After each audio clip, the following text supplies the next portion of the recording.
Attention all wrestling fans, get ready for the ultimate fan experience at the WCBS WrestleMania Fan Meetup in Los Angeles, California from March 30th through April 2nd. This event will bring together the biggest event in wrestling and your favorite podcast, as well as diehard fans from all over the world.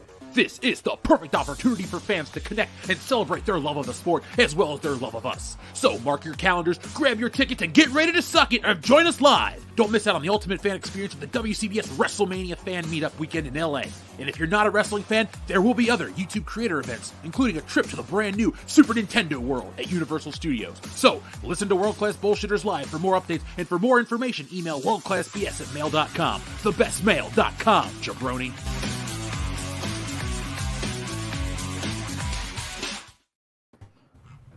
Submit to the High Council here on World Class Bullshitters. I'm your host, Jeff Hicks, and with me tonight is my co-host, Caffeinated Wolf. What is going on, Jeff? Hail, chat! Hail to the High Council. Fantastic to be here. Got a great show for you. Oh, dude, I'm excited. We've been talking about it off air for about 2 days. So, folks, get ready. Strap yourselves in. This is going to be a big one. Now, in order for it to be a big one, we had to get some great guests. First off, two guys we've had here before, but it's okay. The conversation is always stellar. First up, let's say hello to our favorite ScriptDoctor, PhD. Oh, thanks. Hey, so happy for you guys to invite me on. I love talking these particular subjects with you guys. I dig it, and I'm happy to be here, especially with longtime friend Scott from SporkingNews. Yes. Folks, let's give a great introduction to our favorite podcast with a spork in it. Say hello to SporkingNews podcast. What's up, Scott? How you doing, man? Yes, number 2 SporkingNews is the number 2 podcast with a spork. That son of a bitch. I'll beat him someday. But yeah, the OG High Council, it's always a privilege to be on. So thank you for having me. Dude, it's always great to have you. Now, folks, tonight we got a lot of stuff to talk about, so we're not going to take too much time to get started. But first off, let me give a quick shout out to all of our wonderful listeners, including Miss Ninja Julian, Matt G, TLJ Screwjob, Shrebbles08, Keely Chow, Alexander the Great, and a whole lot more. But folks, if I keep saying hi to everyone like Clone Geek and Gearstark, we'll be here all night long. But if you want more, you know how to get more. Now, guys, it's been a while since we've all been together. I don't think we've actually ever had a show with the four of us, had we? Have we? No, I've been with everybody, but not all together. That sounded a little weird, but yes. It sounded a lot dirty. So, a folks, little dirty. That kind of show. It's always a little dirty with Scott. Yes, sir. Yes, sir. Oh, man. Now, tonight, we're going to be talking about Luke Skywalker. We're going to be talking a little bit about Batman, a little bit about Hogwarts Legacy, and a whole lot more. So, folks, hit that thumbs up button to let us know you enjoy the content we make here on YouTube. And we will get started with tonight's show after this very awesome super chat that tells us the word of the day. The word of the day is Coke. Ernest does Coke. Ernest in Coke Wonderland, a fistful of Coke. Ernest goes to Coke Island. I want to watch that movie. Star Wars, The Rise of Coke. Ernest does Coke again. And Star Wars, The New Coke. That's like a soft drink crossover, right, Shrebbles08? Chronicles of Cocainea. Ooh, I'm writing that one down. I would wear that on a t-shirt. The 2 Cokes. Ooh, Lord of the Rings style? Yeah, let's go for it. Cocaine Legacy. Cocaine Legacy is another... Fuck you, dude. I'm writing that one down, too. You're welcome. I feel like you and I should just write a Cocaine Cowboy comic book. Say that 3 times fast. And, Cocaine Cowboy Comics. Yeah. It would make an the most amazing... obscene thing in the world. Well, the Cocaine Cowboy is like one of my favorite eras of crime to study here in America. I know, weird thing to do, but like I love to talk about the mob. It's cool to read about organized crime and all that. But man, Cocaine Cowboys in the 1980s, how do you not love that? Scarface, Miami Vice, the real deal. I don't know. It's one of my favorite pieces of entertainment and history when they're merged together. So maybe one day, man, we'll work on it. We'll even get the pastel suits to match. Now, we got... a lot of Coke in the chat, thank you. We got Apollo Coke. We got what other Coke titles did we have? Well, there's a lot more. Where's my Coke is one of my favorite ones. Dude, where's my Coke? Yeah, That's good. James Unchained. I got to give him a shout out. Dude, where's my Coke?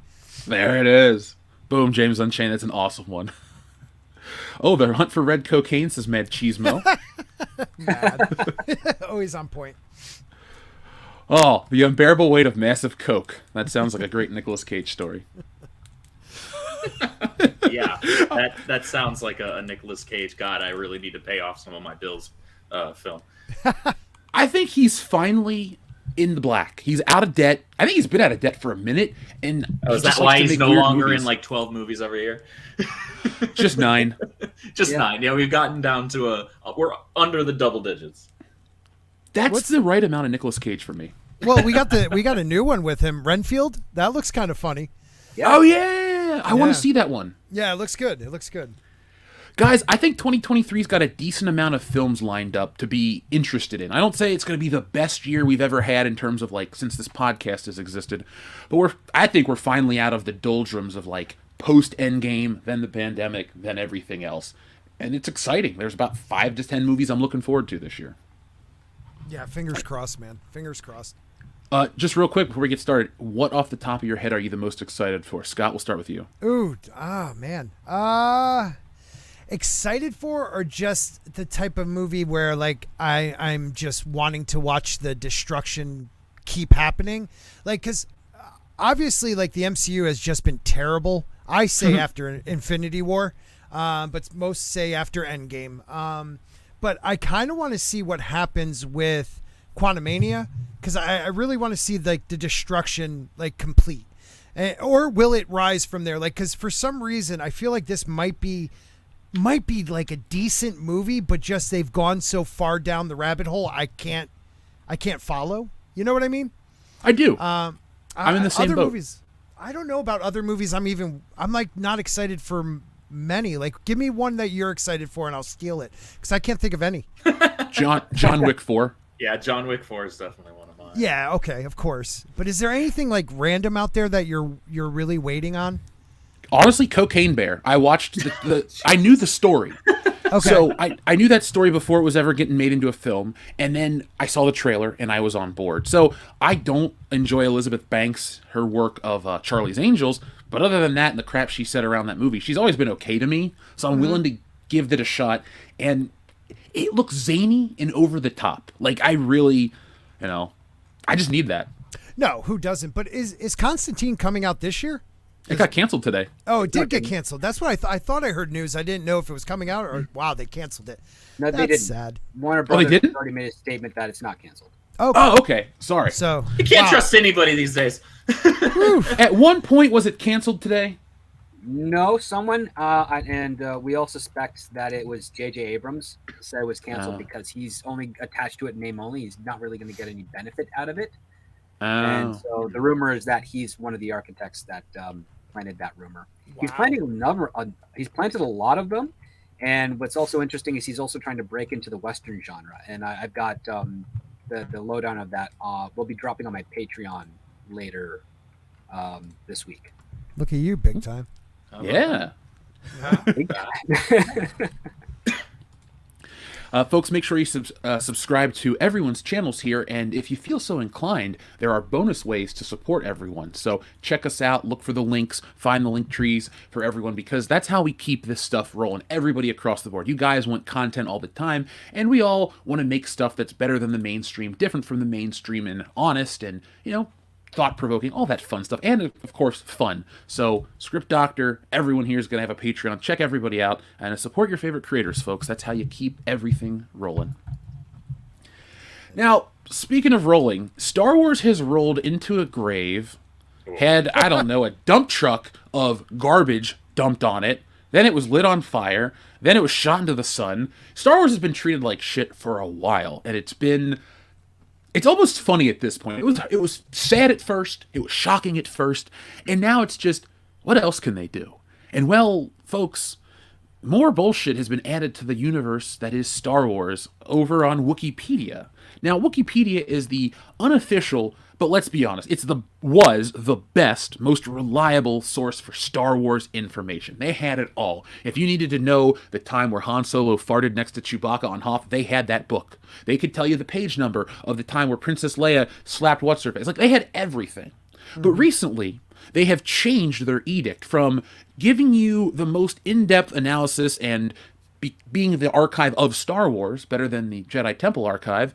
They have become focused on putting pronouns on everybody's character. Now, at first, they said, oh, it's just to index the stuff. It's to make it more accurate. And people were confused. And then you saw people on Twitter asking Wikipedia, hey, would you mind changing the pronouns just for a second? And they would listen. Even people admitted to trolling the audience.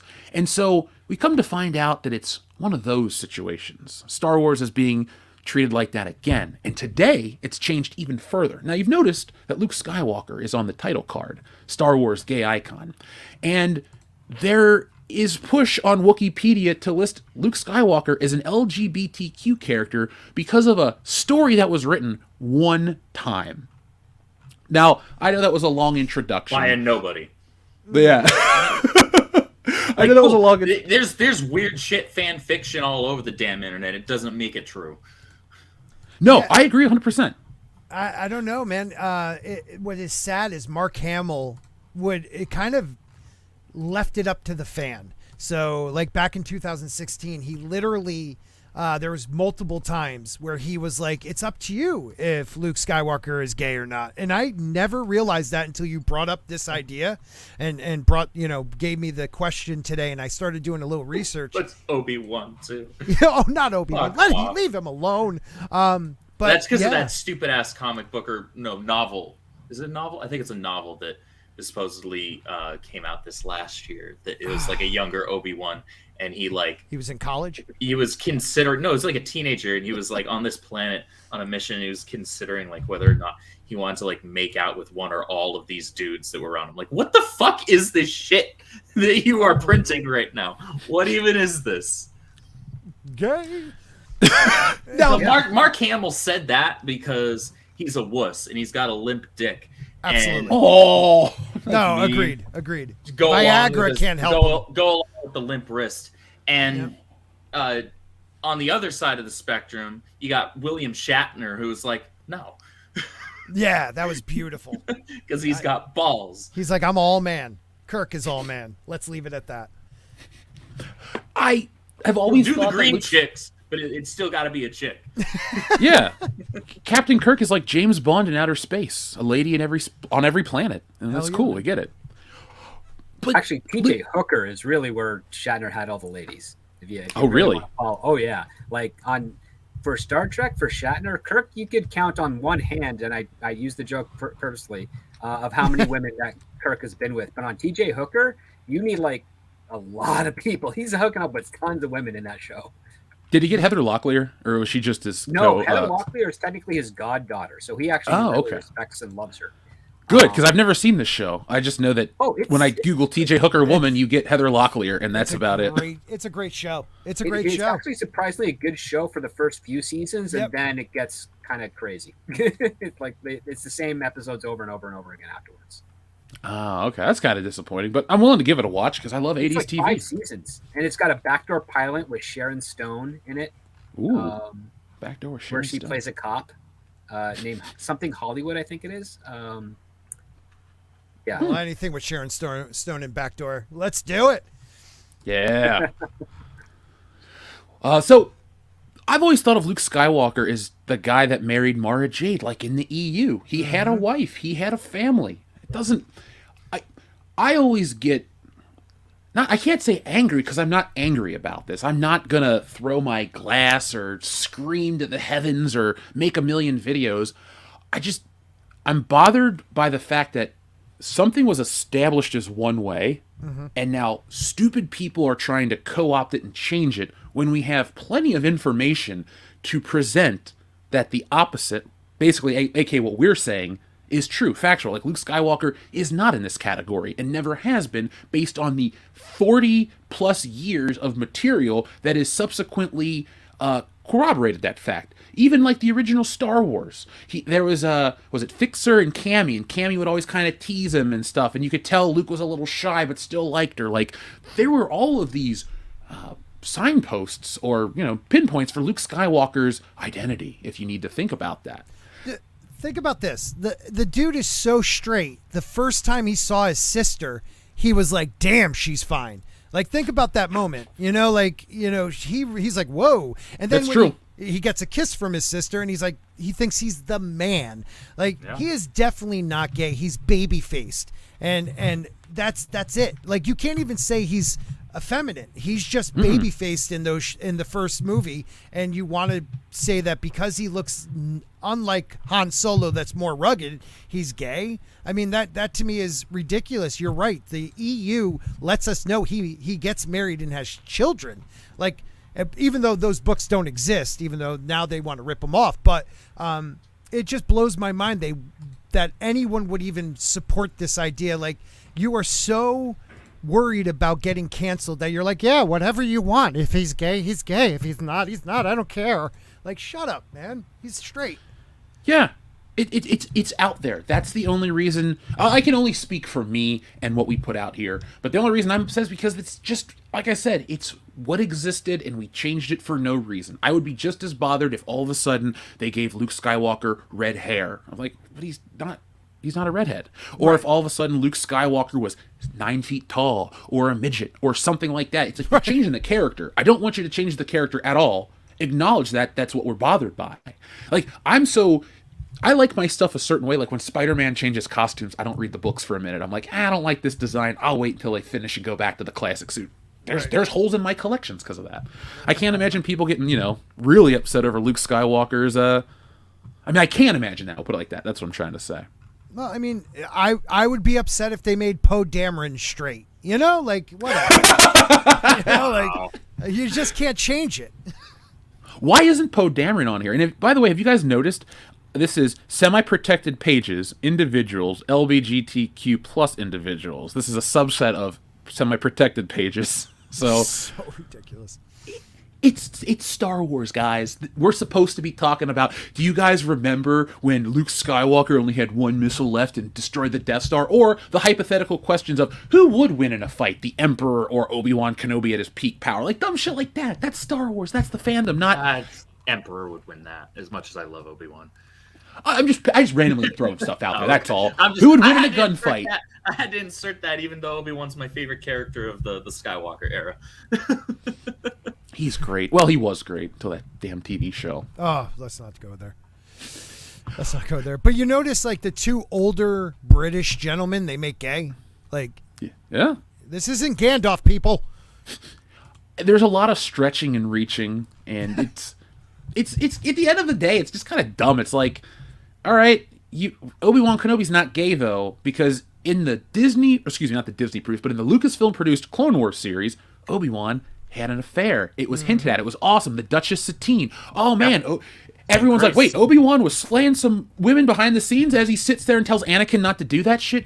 Yes, because it made him more human. Yep. Even Obi-Wan, the priest of the Jedi, considered leaving the Order. Yes. It was good storytelling. Oh my God, that's what we talked about in the Star Wars show. Everyone's got a price. Let me ask you guys, when The Force Awakens came out and we were trying to figure who Rey was, I always thought she was from that. I thought it was an affair. I thought she was a Kenobi. That was my view on it. She had a British accent? Well, that too. But like Kenobi, accents if you knew genetic, well, it is. If you knew the Clone Wars, there was a chance that there was an affair. Okay, so there's that moment where did he actually do it off screen? Did we not know this? And are we going to get that? And then we realize they don't respect any of the canon, not even their own. So let's throw that out. Damn it!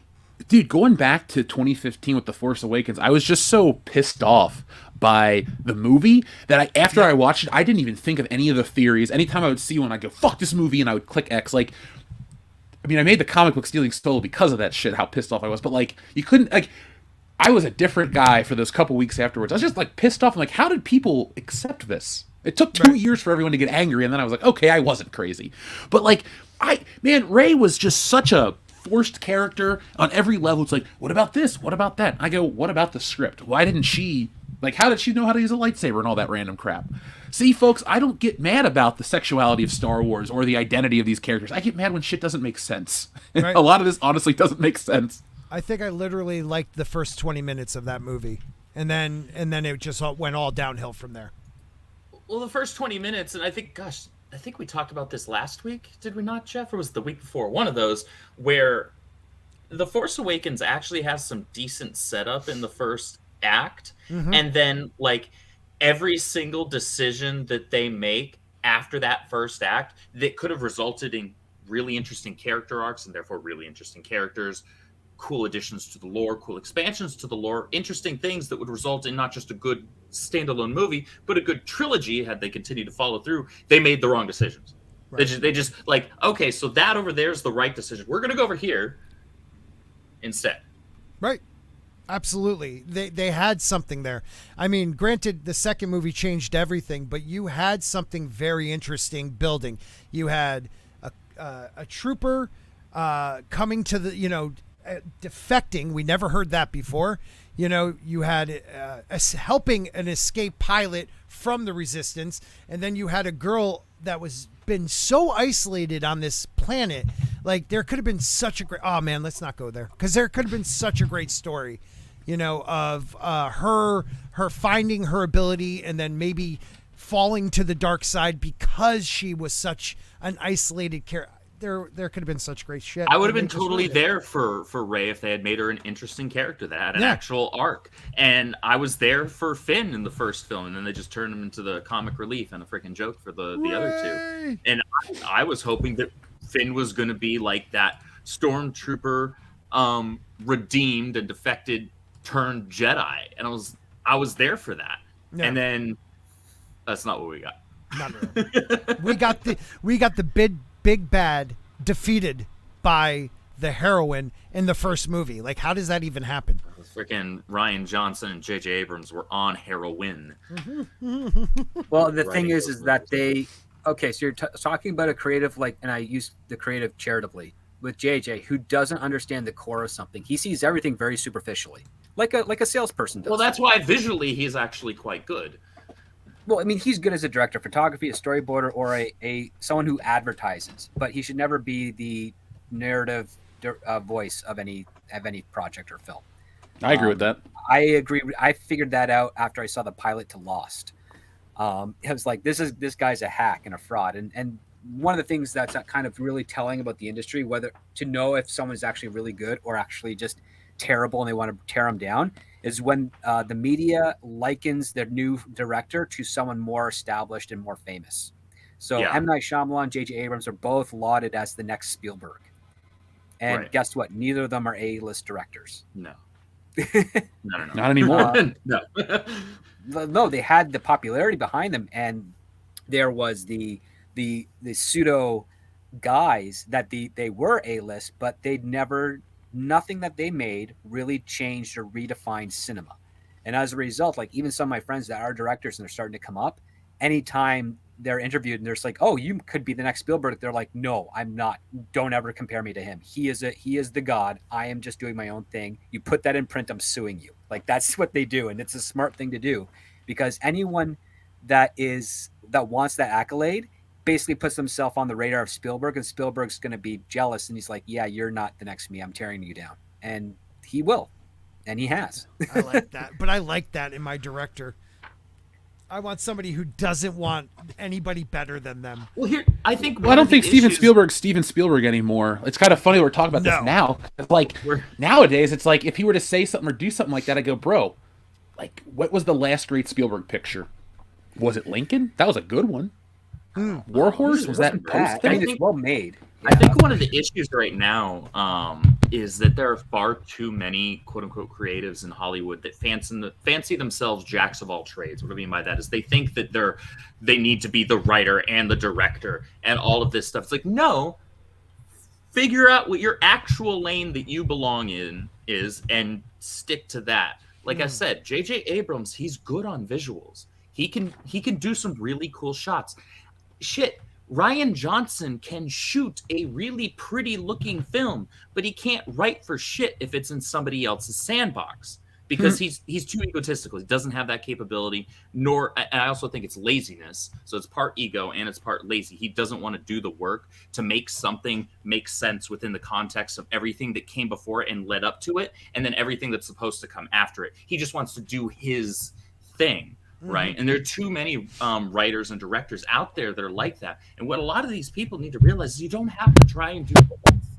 They really need to get away from that, because if we had actually gotten good Star Wars writers for the sequel trilogy, then J.J. Abrams could have shot it, and The Force Awakens still would have looked pretty, but it also would have been a good Star Wars film because somebody knew what the hell they were doing in terms of the writing, was in charge of the writing. Same thing with the second and the third. I think there's obviously a part of that there that's like, why did you change directors in the middle of a trilogy? There was no continuity there, even within just the trilogy itself, not even counting all the other stuff that's supposed to be part of the lore before it.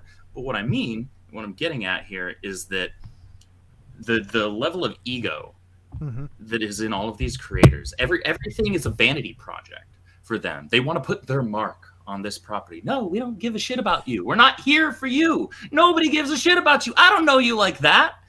I'm here for Star Wars. Andrew, you're under the impression that Hollywood is making these movies for the audience, but they're not. I'm fully aware that they don't. It's gotten even worse. Like, okay, so let's go 2016 era. 2017, 2016, we could say, oh, wow, it looks great. The costumes are amazing. The sets are beautiful. There were some good parts in this movie or that movie. We have now gotten to a place where we hear, like in The Witcher, they hated the comic, or they hated the story, they hated the games, they wanted to write their own thing. We see in Rings of Power, like, it looks like my second grade daughter could have made their costumes. Like, we have gotten to a place where they don't give a crap about anything we love. They want to take the IP because it has a name recognized by many, and they want to make their own thing. They don't give a crap about any of the history. I mean, not even canon, just history. They don't even care about the history. And it's I feel like we keep saying it, but can't the watermark, are we finally there where it's going to start receding? Because it's freaking ridiculous that we have gotten to a place where the Rings of Power, like something Tolkien, is that horrible. That freaking horrible. And thank God, like, even though Tolkien's I don't, left small toe isn't capable of writing something that bad. His That's son, counting him when he's dead. Exactly. His son's not good, not that bad. That's the other part. That's Not it, his son, his grandson. His hack of a writer grandson is not that bad. Right. He just won't protect his work. The thing I like when House of the Dragon, which isn't, canon at all because they have black Valerians, but that's a different story altogether. But is still greater TV than something that is under the Tolkien umbrella. Like, that just blows my ever-loving mind. Well, it's all about... It takes a special kind of bad writer to ruin something within Tolkien's Legendarium. Yeah. Oh, yeah. Well, dude, it's all about IPs, as we all know these days. And so it's like, honestly, the best meme I've ever seen to visual or to listen to a picture is Thanos with his glove, and it would have Mickey Mouse's head, and it would show all the different IPs he acquired. It's every company. It's Warner Brothers and their IPs. It's this place and their IPs, and they don't care. They just want to put out anything with a brand name. It's movies and TV shows have become like more of a product than, like, I don't know, soda. Seriously. Yeah. There's more thought and Nike effort that goes into Reebok, soda than this shit. It's Nike, Reebok, Adidas. That's what it is. It's brand recognition. And again, Hollywood makes its money by being trailblazers. And everyone in the industry knows that you do not make money, you do not make an impact by following the person that set the new standard. You're just really just kind of clawing on the life preserver that's floating in the water so that you're not able to drown in the fact that everybody else is pretty much more successful than you. IP is one way to kind of circumvent that for a little bit, but if you don't bring something new to it, which means you don't reinvigorate it so that people will actually want to invest in it, you're not really doing anything well. And what we also have here is the curse of Ronald D. Moore, which I like to call, because Ronald D. Moore reinvented Battlestar Galactica. And the hardcore fans of Battlestar didn't like it, but the casual fans did, and then the new audience did. And what we've been getting since that show is a lot of writers that have been inspired by that type of take on science fiction and on classic IPs, and trying to emulate that into their own assignments with other IPs. And the mere fact is that none of them are anywhere near as good as Ronald D. Moore, and they also don't get why Ronald D. Moore went that direction with Battlestar, as opposed to just doing a straight adaptation of the '79 series.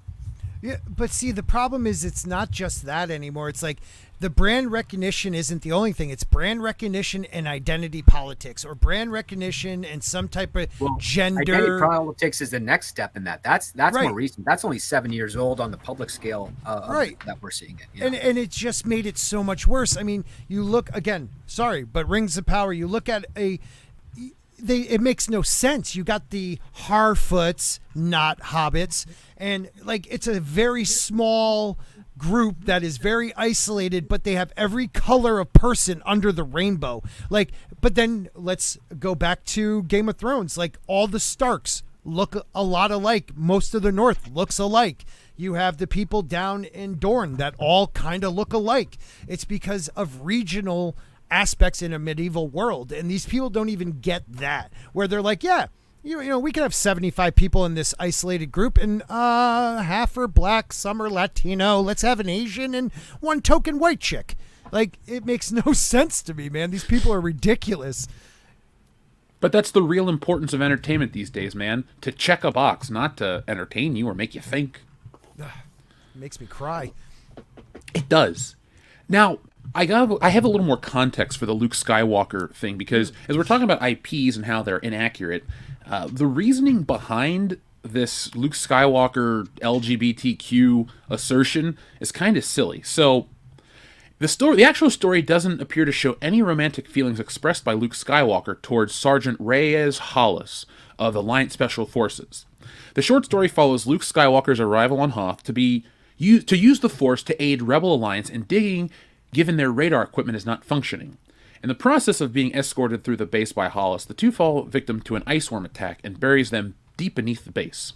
Luke must use the Force to find the weak points in the ice so they can dig out and free themselves.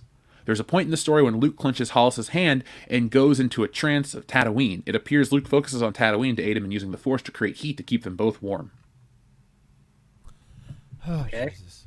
That's it. That's literally... So That's so gay. I'm super gay. Warmth. Wow. Warmth is gay. Like, so in when it gets, you know, when Han cuts open, it's I always forget that animal's name. The tauntaun. The tauntaun. Yeah, that is the big.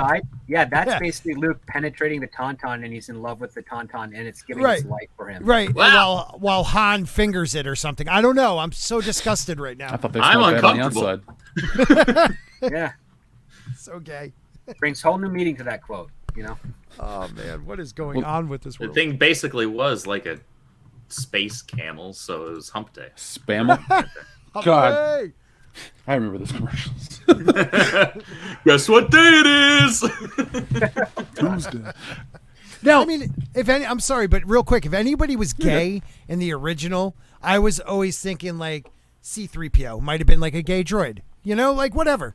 But like other than that, who else could really any of those Well, at the men? very least, we know that he was at least binary because that's the only language. Ha ha! ah. I like it. But other than that, every guy in there is all man, all man. Yeah. I think with Star Wars, sex isn't really a part of the story. No, it was At never all. important. No, it's romance is a small part of the epic nature of the epic story. It's the story of Luke Skywalker going on a journey to become a Jedi Knight like his father before him. You know, a couple years back, I saw a really stupid take on ESPN where they basically, you know, they say Luke Skywalker's gay because of X, Y, and Z. They tried to make the same assertion or a statement about Axel Foley, the character from Beverly Hills Cop, because the character doesn't have a romance in the film. The first two films are revenge stories, and so they didn't write romance. They're like, well, he's clearly a gay character. I don't think romance or sex needs to be a part of every narrative structure.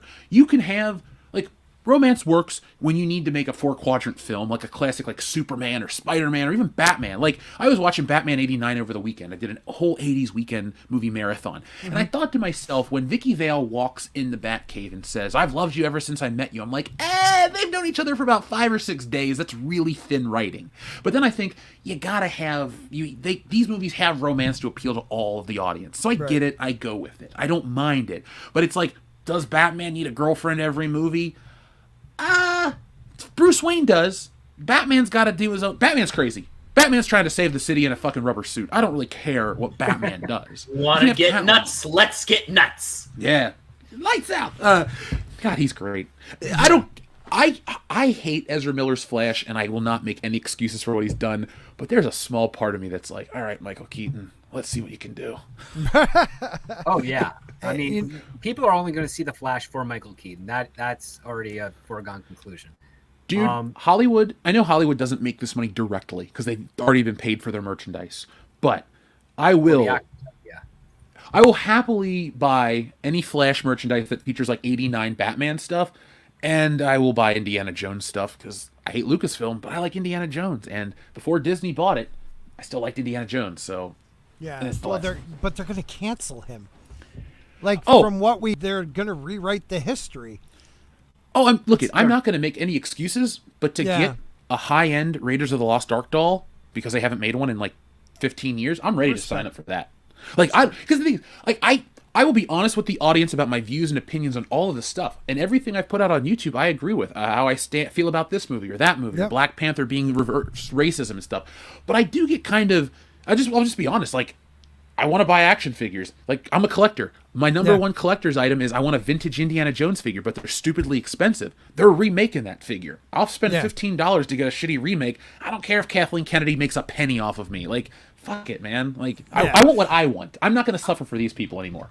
Well, and that's the beauty of our fandom is we don't have to agree on what we like. I have friends that like the horrible MCU series, and it's like I don't have to respect your taste, but I respect you. You know what I mean? Like, I understand why you want to do that, and I really do. I get it. My thing. I'm all a Song of Ice and Fire. Like, if they have a Black Valerian, which is not right.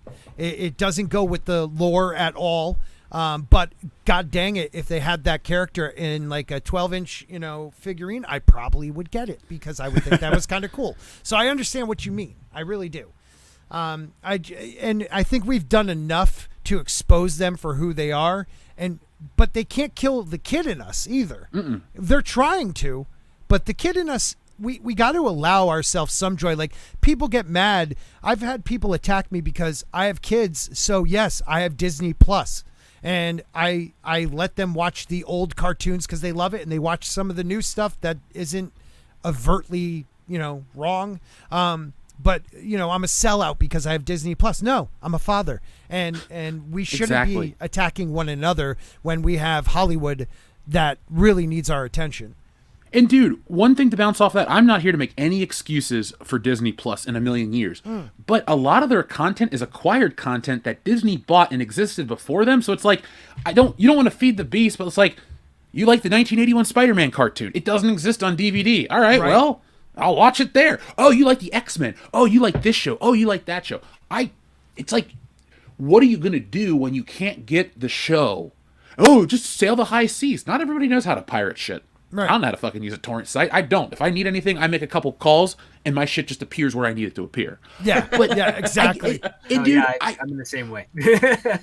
Dude, Scott, people need to realize, too, when they call you sellout or get angry, real life comes first. Anytime a guest or somebody goes, hey, man, I got a family thing, or hey, I got this, I message them and say, real life comes first. And that's what, when you say, like, I'm a father, real life is always going to come first. So people that want to get angry about their cause, it's like, look, we're all in this together. We all feel the same way about these things. But like you said, you're a dad. That's always going to come first. And I wish people could understand, like, the fight that people think's going on. It's like a fucking video game. You can pause it, and you come back later and go. Your kids are always going to come first, and that's how it should be. Everyone's real life should come first before these IPs and stuff. Amen. And you should always find a way to make it fit in with your own personal life. You don't need to go be angry. Enjoy your life. Yeah, I'm with you on that completely, and I am just like you. I don't front. What you get here is me. That's me, and. If people have issues with that, that's fine. I respect their thoughts, but I just don't have to agree with it because I will go, Jack Sparrow on the internet for a lot of things. But when it comes to the kids, I want to show them the old Disney. I want to show them, like, I was showing my daughter, it's funny you brought that up, X-Men, like these old things that I loved. And what is, a couple bucks a month, whatever. I've done enough, I think, on my channel and other people's channels to make our point that Disney as a whole sucks. And I wish they went back to remembering that families were their bread and butter. And, whatever your family is, if it's a family, we should support that. And these people are trying to destroy that nucleus of what a family is. And that's the problem I have.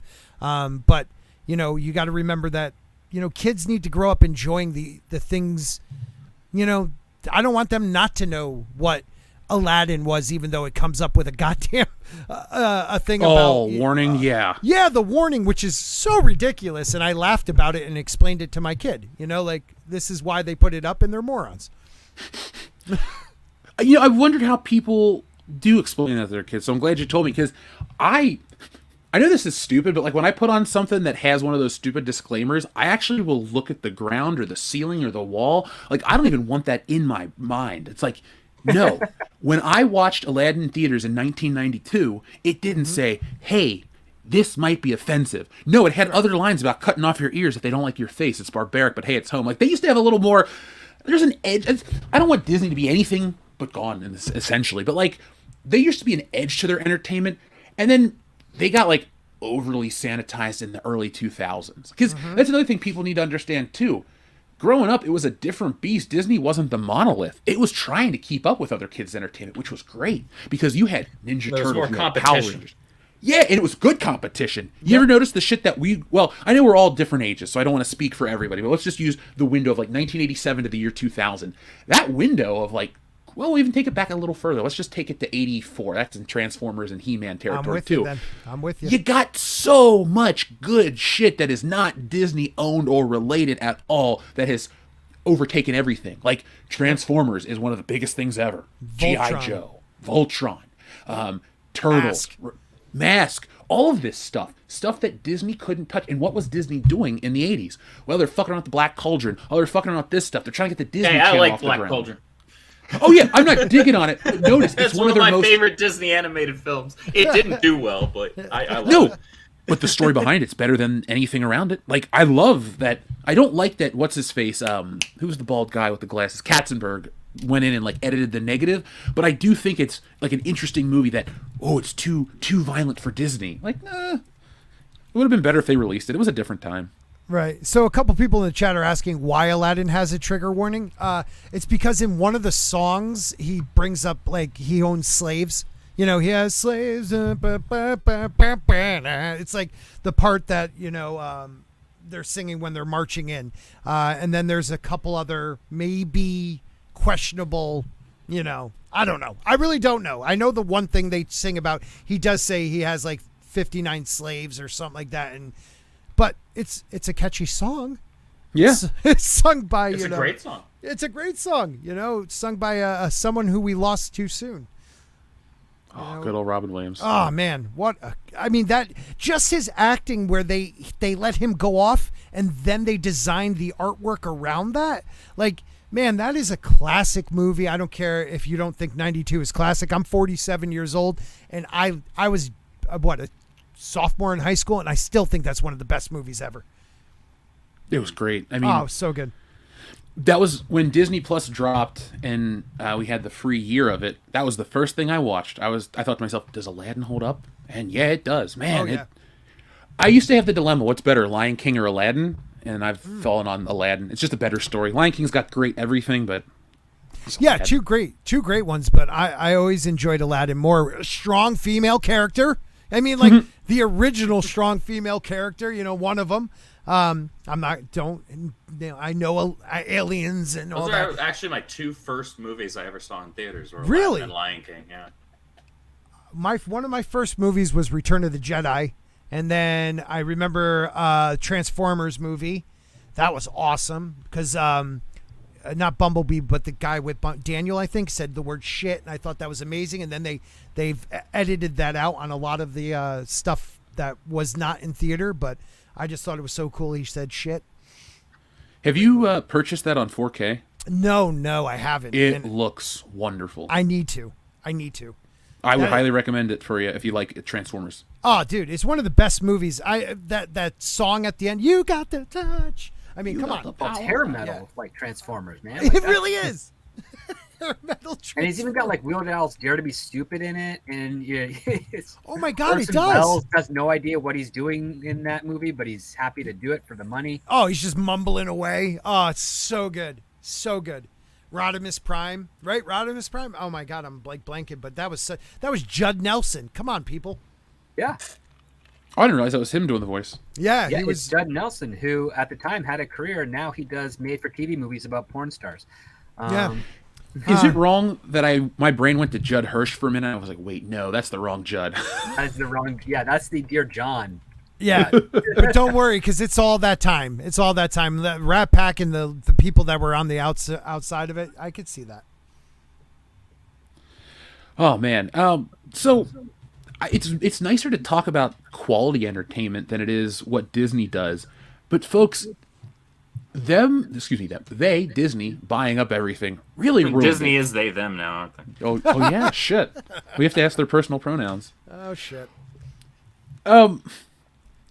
So, anything else you guys want to say about the gay Luke Skywalker topic, or anything with identity politics, or the pronouns in Star Wars on Wikipedia? Because it's such a layered topic and subject. It just, what's the point? You know, like. Mm-hmm. That's what it is. It's a group of people in identity politics reaching to try and control something that is not theirs, that is not made for them, but they want to feel like they are part of something. And the only way they can do that is to change the source to fit their narrative so that they can actually claim that it's part of theirs, as opposed to just relating to the actual aspects of what makes these characters interesting. Yeah. I agree with that. Well, that's the whole thing, isn't it? Because that's where we're at in modern day entertainment. We've gone from it being about the character first to and this is, you know, the reason why this is good character is X, Y, and Z and so forth, because they have all these interesting traits, all these struggles, internal, external, an arc that they go through, yada yada.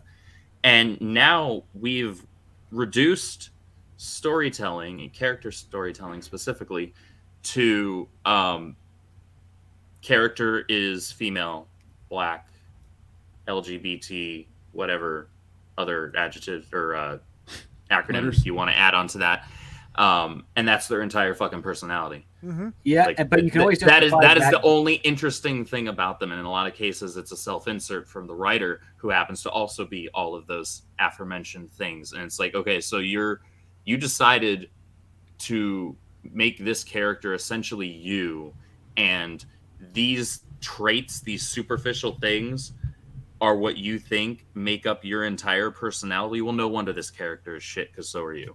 Mm-hmm. So here's the best argument to deflate any of those that say, "Oh, Luke's LGBTQ and so am I." Be like, "Well, Luke's also a twin. Are you a twin? No, then you can't relate to him by your own rules. Thank you. Bye-bye." And if you're not a twin, you can't play him in the movie, Yeah. because you have to be the exact character nowadays. Yeah, it's gotten to a point where it used to be about like the character's heart and conflict, or the hero's journey, or something to that, at least that effect. And now it's about the agenda, and then, you know, maybe we'll splash something in there. I mean, remember when Gotham High, where the woman husband loved Batman, and she wanted to, you know, do her own thing, and wanted him to, like, pretty much, I don't know, cuck him? I have no clue.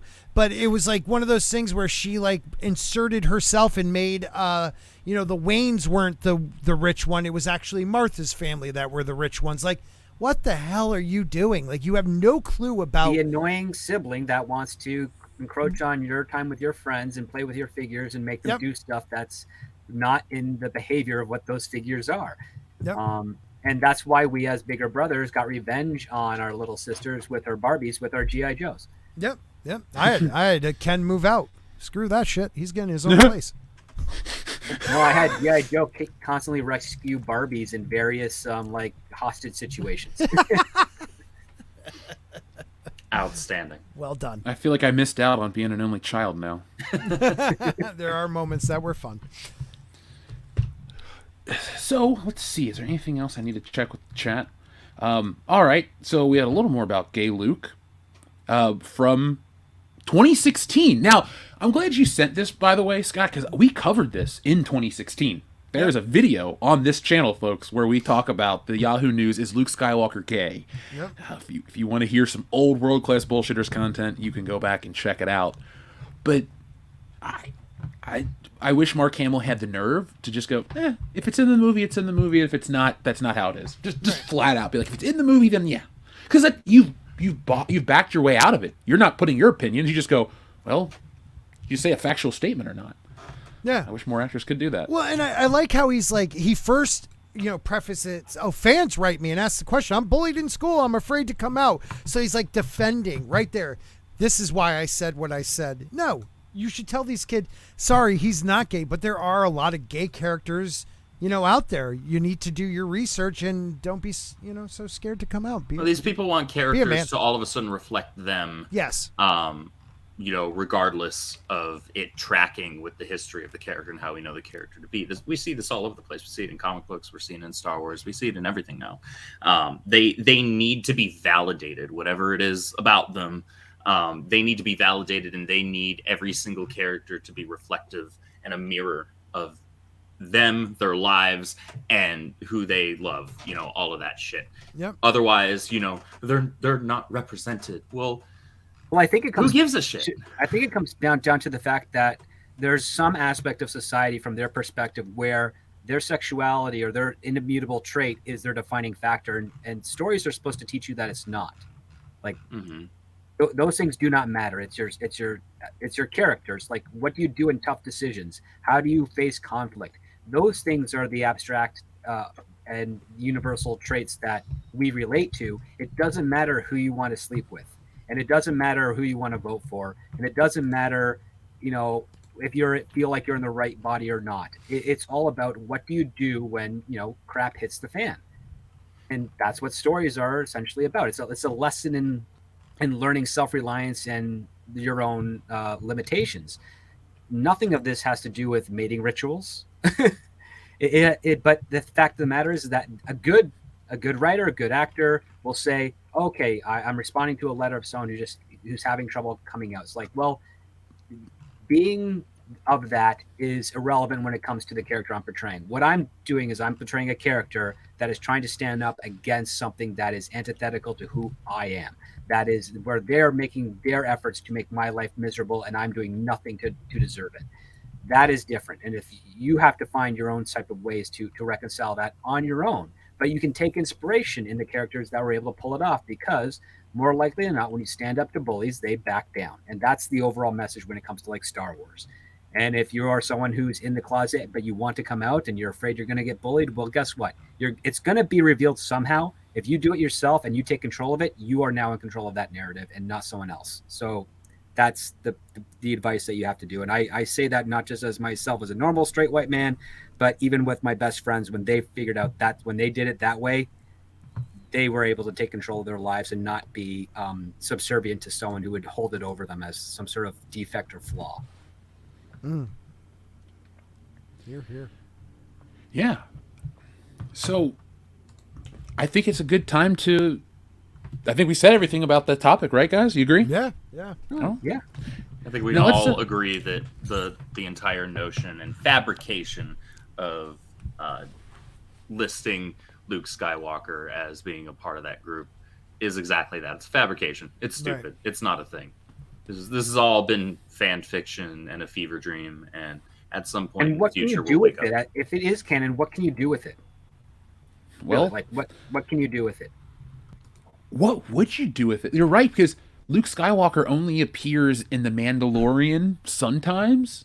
Right. It's honestly, when they do stuff like this, it doesn't make sense. It just feels like it's to hurt the fans of Luke Skywalker, because Luke Skywalker isn't really I don't know how to phrase it. I don't want to say a contemporary character, but he's not really, there's not new stuff really coming out with Luke. You're just kind of punching down on a character from people's childhoods that they love.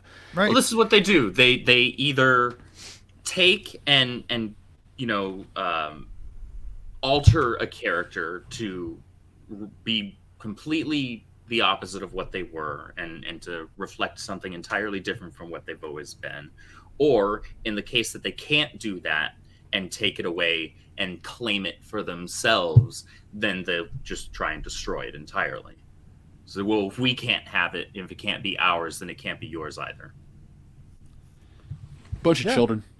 Yeah, it really is. It really is. Like, what do you do, even if it's in The Mandalorian? What do you do? Like, Grogu leaves and he's like, I'm going to, a gay club? Like, there's no reason for it. There's no reason to even, like, interject.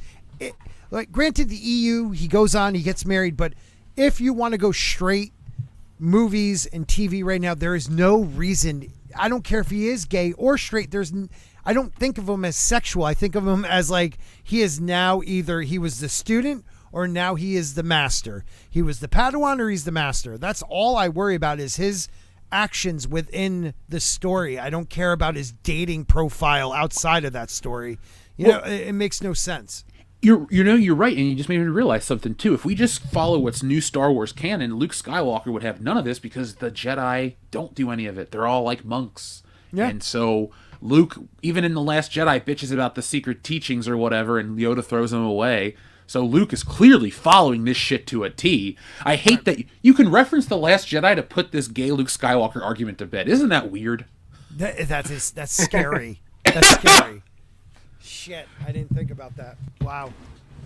Like, yeah, all of a sudden in The Last Jedi, he's like, she's walking up and he's like, oh, that's just my friend. That's my roommate, Steven. No, it's just he's a solitary monk on an island by himself and he dies. Like, there is no need to interject sexuality at all.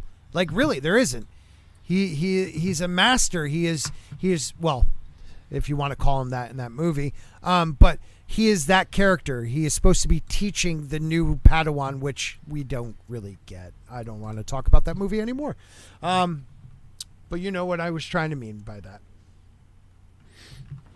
Now, we're going to check in with the audience. Scott, what we do is we pick a number between 1 and 69, and I press a button that corresponds. And since it's been a while, the longest... You haven't been here the longest time. Yeah. That's how I'll phrase it. Pick a number between 1 and 69, please. I will pick 37.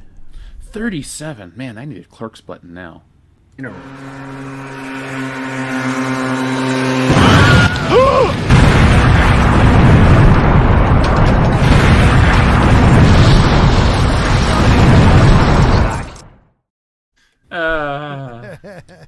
He is gone.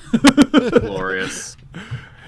So, up first, we had a message from our friend Troubles08 about the word of the day, but we had a second one pop up that says, I'll take You Get What You Deserve and a Back to the Future Marty, please. Marty, was that just Marty? That was the Marty. Well, we'll thank you very much. Yeah.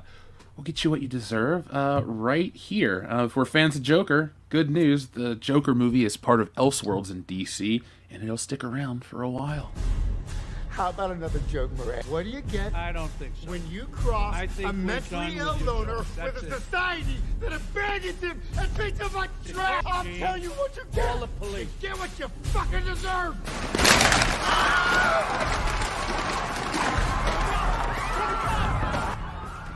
Good night. Well done. Dead one. We got lit up. I know, right? It's a weird crossover, but it works. The audience loves it. Like it.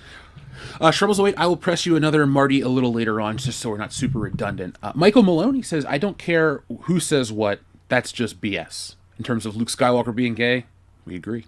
Yeah. Gear Stark, thank you very much. I now have to agree with Tex of Black Pants Legion. Wikipedia has become ridiculous. Can I get a random button? Gear Stark, of course. And yes, I agree, Wikipedia has become insane. It used to be, like I said at the opening of the show, folks, it was the premier Star Wars index site, but they're not worried about that anymore. And so here is your random button right here. You're an inanimate fucking object! Thank you, Rob, for news. Love them. TLJ Screwjob says, what you gonna do when Cocomania runs wild on you? Well, brother, I'll tell you what. I don't know what I'll tell you. My heart will stop. That's what I was going to say. Call the Ultimate Warrior. Cocomania hold on. Sounds like heart stopping. Let me call the Ultimate Warrior. Hey, Jim. Oh yeah, he's dead. John Thomas. Damn. Shit. Snap.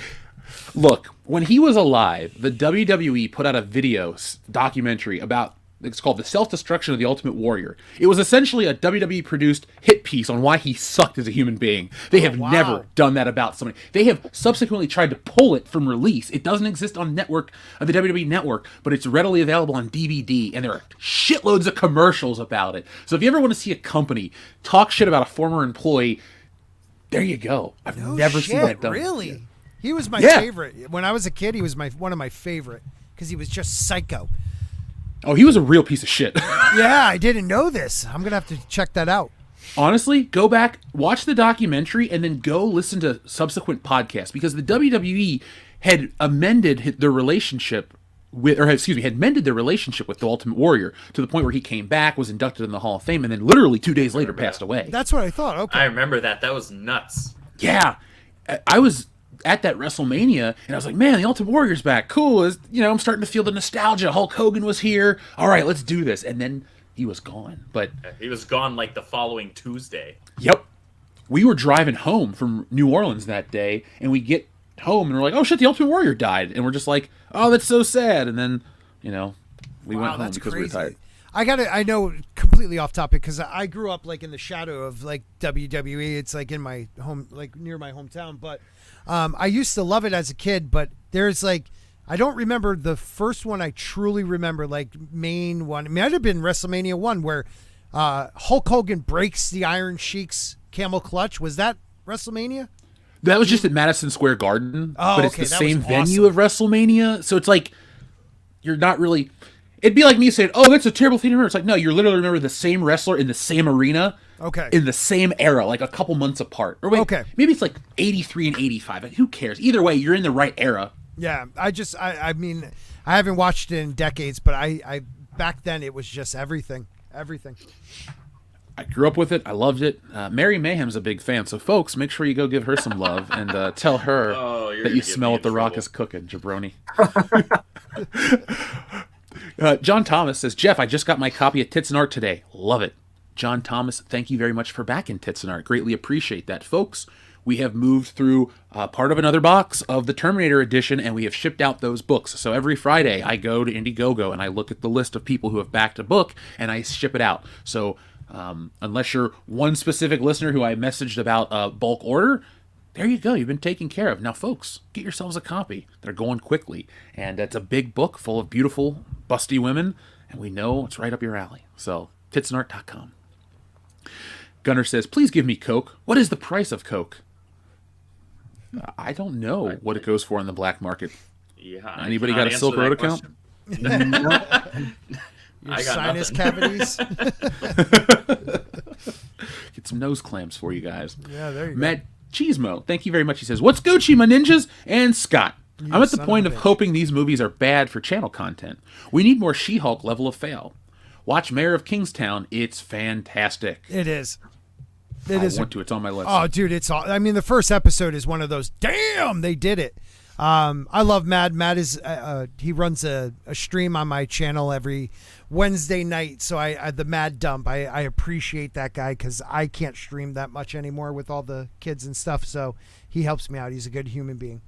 He is. I'm a fan of Mad myself. Yeah. Mad is good people. I taught him, like, I'm a YouTuber's YouTuber, and I'm trying to teach him the way. So he's a good kid. Make sure you tell him I said that. He will flip his lid. Oh, well, I'm going to talk to him soon. I'll tell him that. Zombie Box Review, thank you very much for the super sticker. Greatly appreciate that, man. Folks, that's another channel to check out, Zombie Box Reviews.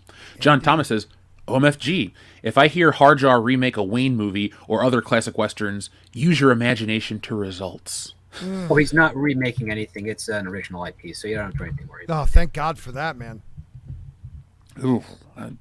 Whatever happened with J.J. Abrams' Spider-Man comic? That came and went. His son's Spider-Man comic? It was his son that wrote it, and it was a mini-series. I think it was only like a 3-issue thing. And it was 3 issues too long. Really lame. It was like really, really lame. You know, one day when I get a chance at something Spider-Man related, I'll do a better job than that guy. I'll throw a dig at him too. I hate when people like comic books aren't just this throwaway medium that's like, oh, our company owns Spider-Man, so now we can just do a comic book with anybody. It's like, no, people train their lives for this art form, and fans dedicate their lives to the art form. Stop fucking it up. Stop treating it like it's third rate. Only in America do we treat comic book creators so shitty. Right. They're not just the fucking entry point for a Netflix series. They're their whole own beast. Let's go back 30 years to Spawn. Todd McFarlane created that. You had cartoons, movies, toys, video games. You had a whole fucking event out of one character. Let's get back to that. Instead of a big company creating something, let's have more, like Ninja Turtles. That's an independent creation. All the best shit that we grew up with didn't necessarily need to come from a big corporation. Sometimes it just caught like wildfire. So I don't know why I'm bringing that up, but man, fuck J.J. Abrams. No, you're right. And that's why manga and even into the cartoons, anime is so big. Like my wife thinks I'm nuts because all I watch really is anime unless I'm like doing something for a stream or something like that. I love anime. It's just been something in the last 2 years, but the stories are so great. They're so great. You know, you still have strong women, but they're still sexual, and you have strong men, but they could be doofuses at the same time. Like it's fantastic, and we've lost that. Even the artwork sucks now. I mean, look at that crap they were doing with Safe Space and all them. You know, like even the artwork, right? That book that got canceled before it ever actually launched. Yeah. Absolutely, the artwork was panned terrible. So badly. Terrible, man. Come on. You know that book is actually probably worth a fortune if anyone has it in print because of the scarcity rule. But anybody that actually spent money on that deserves to have it burned. I totally want that now, though. I want it on my shelf. Did it even come out? No, probably no. It got canceled. So unless they had preprints, so like pre-press stuff, like samples or proofs or anything of that nature. Yeah, that would be the only thing that would exist, and those wouldn't be in circulations because, like, people that typically, if you're employed or even if you're a contract worker, you're not allowed to sell the free stuff that they give you for profit in a lot of cases. I would just magically lose it and find like $200. They can't prove I did anything wrong. I lost my cover, or I lost my copy. There you go. Who wants it back? I would honestly say, like, do you really want it back? It was a shit book anyway. Right. You want to admit you were part of this? That is Marvel's worst book. Like, of all their stupid shit they've tried, and you guys, you know how I feel about Miles Morales, Spider-Man, and all these other things. Like, that's the one where they made me embarrassed to be a comic book fan. Mm-hmm. And you can't come back from that. Yep. Up next, we have one from Infinite Wanderer who says, Script, had a thought the other day. How would you write a comedy set in Area 51 without aliens or pissing off the CIA? Oh, that's really hard to do because the CIA are easily annoyed all the time. Especially if you're doing something technically about them without them asking you to do it. Because they have their own projects and shows that they want to put involved in. That's a good question. I don't know how to answer that one. That's a good question. Yeah. Area 51. I'd probably make every department that's not the CIA incompetent and having the CIA to try and fix it. That's probably a safe way to not annoy them. Right. Or have the whole thing like there are no aliens, but yet they're like, dude, we got to keep, this city alive. So they have like fake aliens. And the CIA trying to crack down on that. There's magic. Yeah, for tourism. Right. It could be something. Again, like on the spot, like I rarely have to do on the spot stuff. Usually I always get an emails like, hey, they're looking for this type of assignment, and then I can start thinking about whether or not I'm suited for it or not. But yeah, those are tricky ones to do. I would watch that though. Xavier to God, thank you very much. I find it funny that the second Star Wars movie is the greatest of all time and the second Disney Star Wars movie is the worst of all time. I would disagree. I would agree with the first half of that. How would you amend it? If we're... Okay, so I guess there's a caveat to this. Last Jedi is the worst in terms of breaking lore. But Rise of Skywalker is just the worst of the two movies. Just as a movie from a storytelling and technical perspective, it's all over the place. Like, Last Jedi sucks, but you can at least follow the plot. Whereas Rise of Skywalker, the plot doesn't know where the plot was, where it is now, or where it's supposed to go and end up. So I think that it's the worst of the two movies, but I mean, they're both shit at the end of the day. The only saving grace that Last Jedi gets is that it's at least, I don't even want to call it competent storytelling. You can follow it. Like, I know what's going on, and I kind of know where this is going. I just don't care about it because it's crap. Whereas with Rise of Skywalker, it's like, where the fuck am I right now, and where am I supposed to be? Yeah, no, valid point, man. Valid point. Rise of Skywalker was it was so bad, like, a scene would go by and you're like about to be like, wait a minute, that was crap, but then another crap scene came up. Like, it was, can't keep up with it. Yeah, you can't. Last Jedi, as bad as it was coherent and it had its story. It just sucked. Rise of Skywalker was just like, let's grab all this shit and throw it at the wall, and that's what we're gonna film. That really was what it was. I'm going to be a contrarian to Xavier to God and say the first Star Wars movie is the best one, and I won't back down on that one. Oh, shit. Okay, I think the first Star Wars movie is fantastic because it does so much in that first movie that a lot of the problems that occurred in the prequel could have been solved if you just paid attention to that first movie. Yeah. Yeah. And it is the only Star Wars movie that's a complete story. Every other one is dependent upon something else. If you never saw anything post Star Wars, and that's the only thing you got the full experience. You got the fantasy, the fairy tale, the action, the excitement, the great characters. You missed out on about 4 iconic characters. Star Wars hit it out of the fucking park in the beginning. I've been saying that for years. So, folks, if you want to hear me go on those rants, let me know. I will. But I want to hold this show hostage. Yeah, episode 4 is the shit.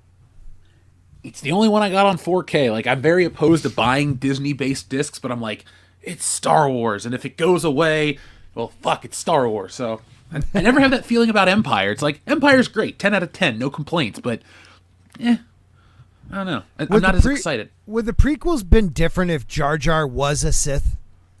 Like, you heard that storyline? I don't want to get into that stupid-ass theory. Come on, think about it. That would have been awesome. Like the drunken monkey type fighting, or whatever they call it, drunken monk.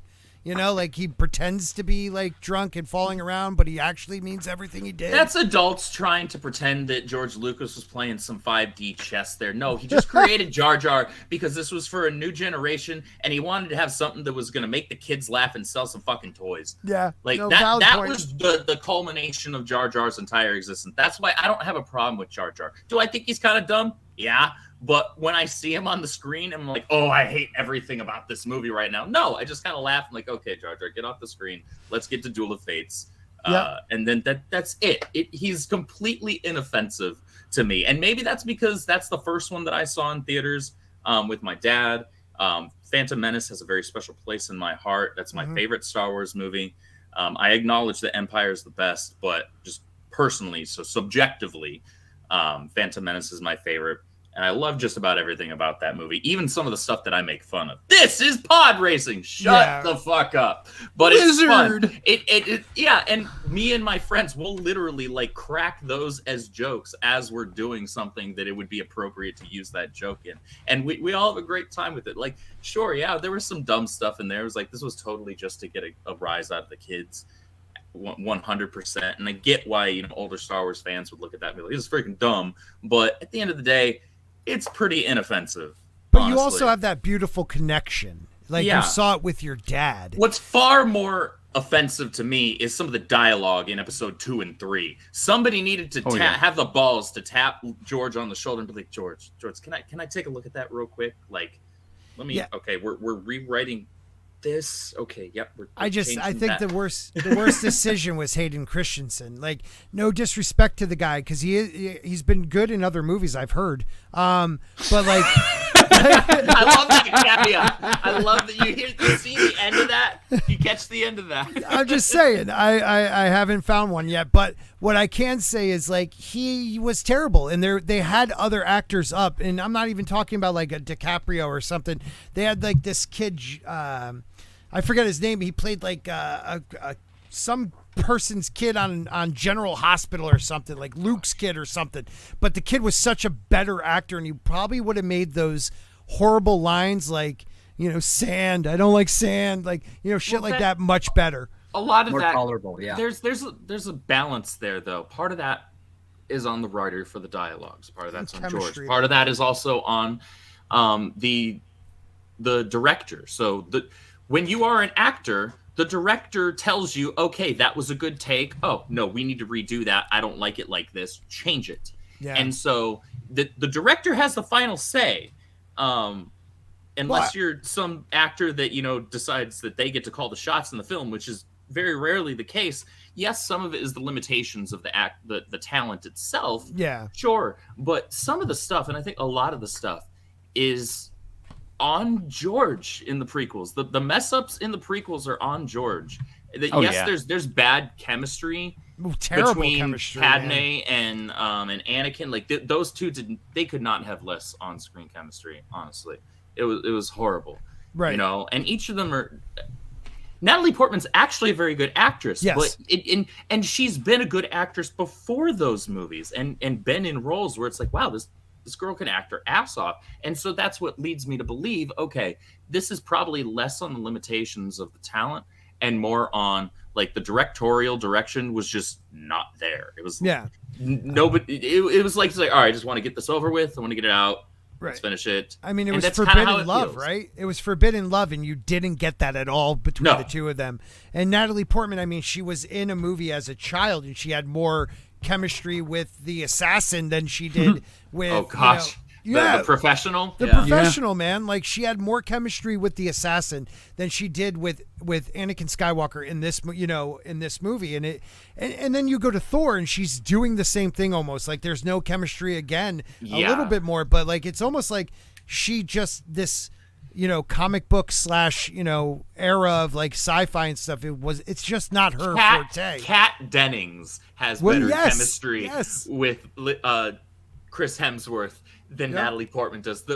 Just the very brief scenes that those two have together are funnier and more engaging than any of the stuff between him and Jane. Agreed. Yeah, so it's a combination of a lot of things. Really. We can go down so many rabbit holes from one question. I'm sorry about that. That's what we do here, man. We're about having fun. It's about making good radio. So, this is excellent radio. One thing I did learn about Lucas this week, and I don't know how I didn't realize this, I was reading something about episode 1, how he hadn't directed anything since the original Star Wars and was rusty, and I keep forgetting that's an extra layer to add on. It's like, yeah, he did a bad job. I always thought it was weird because he was weird, but I was reading some stuff with Ewan McGregor that was, an interview from around that time, and I'm like, oh yeah, God, I couldn't imagine not doing something for 20 years after having built your own world. Like Lucas was already he was living off the freaking royalties from the merch. Yeah. Okay, now hold on though. Lucas didn't have as much money as we all think right after the original Star Wars. He had a big divorce and he put a lot of money into ILM. He put so much money into Skywalker Ranch as this future. And Skywalker Sound and everything. Yeah, the only way he was making money was actually leasing out ILM to other studios. And it wasn't until the 90s when the toy market really, really blew up again for him. Yeah, because he had a terrible contract with Kenner where he would get like 5 cents or something off of a figure. Look, he made billions of dollars. I'm not saying woe is George Lucas, but I'm just saying like he got this really lowball deal. And then in the 2000s, when I think Hasbro took over, maybe it was still Kenner, they renegotiated. And then Star Wars sales, I don't have numbers of like how many Darth Vaders sold between 78 and 85 versus today, but there's been no gap in Star Wars merchandise from 1995 till today. Right. That wasn't the case back in the day, so he had to be making some bank from that shit. Oh, yeah, and also don't forget, like, in the 70s, he wasn't George Lucas yet. He was just George, he was the director, George Lucas, and he had people that were willing to say, no, you can't do that. I mean, even his wife in the edit, she saved it in the editing booth. But, like, by the prequels, he was George Lucas, and people just said yes.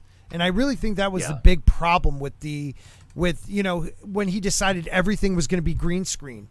Like, and people were like, that's a great idea, George, because you're all about, technology. Okay, whatever. I just don't want to lose my job. And I think he needed more people willing to be like, George, this is too much. Like, back off a little bit. But again, they say most of those movies in the 70s wasn't. Yeah, I'm pretty sure A New Hope was saved in the editing. It was. Yeah, that story is pretty well documented at this point. I would love to see the original edit. When I interviewed J.W. Rinsler all those years the ago, Lucas cut. he told me about it. He'd seen it. He's one of the few people that had seen it, and you go back and listen to what he says, but he was just like, yeah, it wasn't that great. Oh, man, so that's amazing. That used to be my number one movie I want to see. Like, man, in a vault, there's the other cut of Star Wars I'm dying to see. Mm-hmm. But years ago, I decided I'd rather see the Eric Stoltz cut of Back to the Future. So. Oh my God! Yeah, that would be pretty cool. Two completely different Eric actors. Stoltz play it like a dark, tormented kid. Exactly. Everything he did is dark and tormented. And we're in the middle of this, like. Oh yeah. Oh, poor Rocky Dennis. Oh, that Rocky Dennis.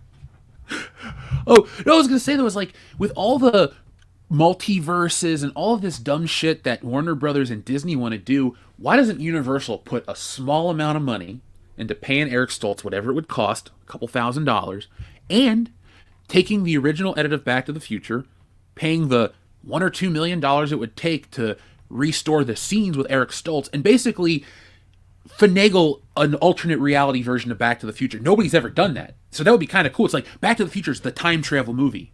Now it's going to be the real movie that releases the alternate cut with another actor, and you could pitch it as if Back to the Future existed in another reality. And that's it. Like, and it's not this crazy thing that they need to do. According to Thomas F. Wilson and other information that's out there, they shot like 80% of the movie. So there's all kinds of shit. And how much of Back to the Future is insert shots that don't even feature Marty McFly? All of that would be the same. You'd have to do minimal CGI, if at all. So that's why I'm so strongly into that. I'd buy my ticket right now. Like, I would see that in the theater. Well, that would be dope. Is that Bob Gale and Bob Zemeckis won't allow it. Damn you, Zemeckis. But my question to them would be is, no, I love them too. Back to the Future is my ultimate favorite. But what is their reasoning? It doesn't alter theirs. It's just an other cut. It's like when I hate to say it, but George Lucas eventually reneged and was, hey, I'll put out the original cut of Star Wars on DVD. It was a shitty version from Laserdisc. But even nothing is lost from that. So it's like, what do they lose? Well, the only thing that they lose is the fact that that the public sees that they screwed up and that they should have gone with that they're lucky that they went with Michael J. Fox instead of Stoltz. Like the thing is that is the movie they wanted to make, and they have no regrets with regards to that film. So why would they ever want to put out an alternate version of it? Is from their logic, it just doesn't make much sense. I see what you're saying, but I actually think it would make people realize what a great decision they made. Like, yeah, Eric Stoltz one would be fun to watch, but then people would be like, wow, like they had the balls to, even though 80% was done and they probably could have finished the movie, they redid it. So, like, I think the public's not going to actually come to that conclusion. That's the other part too. Like, you have to be very deep into the Back to the Future lore to know. If Schneider got his cut, I want this cut. The pandemic hit and Warner Brothers was badly managed and desperate. That's why that happened. We need another pandemic. Oh, wait a minute. Look, I love Back to the Future as much as anyone, but I won't wish that for an alternate cut of Back to the Future. I'm with you. I'm with you. Like, I don't even want more Back to the Future. Like, I never wanted more Back to the Future. I don't want the comics. I don't want the spin-offs. I don't even like the cartoon anymore. I'll go controversial. Just give me, like Star Wars, give me the first movie. I don't need 2 and 3. I was about to say, I'll make some people mad in the chat right now. I don't even need the 2 sequels. I love 2 I. Just because I wanted the sneakers. As a kid I wanted the board. But yes, 1 perfect movie. Perfect. I freaking love that first movie. Oh, it's fantastic. I watch it all the time. It has no fat on it. It holds up perfectly. Oh, it does, dude. In script, now I want to ask your opinion on something because you're the writer. Does it help Back to the Future because it's set in 1985 and it is clearly a focal point of that story? It doesn't really age. Do you agree with that statement? Like, it's like a timeless period piece and it never changes in a bad way. Everything about that movie is predicated on the 2 timelines times that they live in, that they're going to. So as a result, you could do nothing is dated about it because even though the year is very important, there's nothing specific to that year that says only this could happen in 1985. right? Like, Yeah. it's not, it doesn't date itself with any of the politics. In fact, any of the politics they use, it's used as a joke, such as who's president in 1985? Ronald Reagan. And then he just starts choking about like Jack Benny being the Secretary of the Treasury and all that stuff. Like, that's all fitting within a very timeless manner, because if you know your history and you know your history of comedy and celebrities of the 50s, and you know your history of politics of the 80s, you can really have a lot of fun of jokes with that work in that point. It doesn't date it because it's all within the context of the reality of the movie itself, and it's not trying to separate itself from the film to make a commentary on today and stop the story in the flow. Like, Doc Brown's reaction to that answer of Ronald Reagan being president is just pure comic and disbelief. Like, it's all predicated on the fact that Marty is trying to convince this man that he is from the future. Mm-hmm. And every answer that he gives him, honest answer that he gives him, just sounds so ridiculous to him from his perspective that's hard for him to believe. And that would be very true of a lot of people today. Like, The Simpsons made a joke that Donald Trump would be president one day. Right. We didn't believe it, but we thought it was funny. Well, yeah, lo and behold, about 8-9 years later, guess who became president? Right. And that is one of my favorite moments, when he's like, Ronald Reagan, he's like, the actor, and he goes off on that tangent. Like, what a great part of the movie. Oh man, I gotta watch that. I haven't seen it in like a couple of years. It's time to rewatch. Have your kids seen it yet? They're probably old enough to actually understand most of it. I think, well, my daughter's 8, almost 9, so she definitely could take it on. I think we need to. I was 5 and I got it, but but you are the script doctor. No, it's not that. It's just like, when I was 5 years old, Ronald Reagan was still in the news. So. Well, not even that. It's just the beauty of the movie. Like, you, as an 8 or 9-year-old, you can understand that he went back in time and he met his mom and dad, and now he has to save their relationship to save, him and his siblings. Like, that's not a hard thing to get, and that's the purity of that movie. Like, it's just so simple but so perfectly done. And oh God, Michael J. Fox is just, it's so sad that he ended up getting Parkinson's and we didn't get like what the pinnacle of what he could have been, because there's so many great movies with him. Like, I'm sorry, Teen Wolf, awesome. Love it. He just remade that. Secret of My Success, awesome. Love it. Like, there's so many good movies with him in it, and it's just sad we didn't get more. Dude, wasn't the last film he ever made The Frighteners? I mean, I know technically he's the voice of Stuart Little, so that's a film he made. But like, he also is his did last Treasure Planet? The Disney movie. Yeah, I mean, he had the TV show in the 90s. Spin City. Yeah, Spin City, right. But other than that, I don't know of another movie. You're right, guys. Holy cow.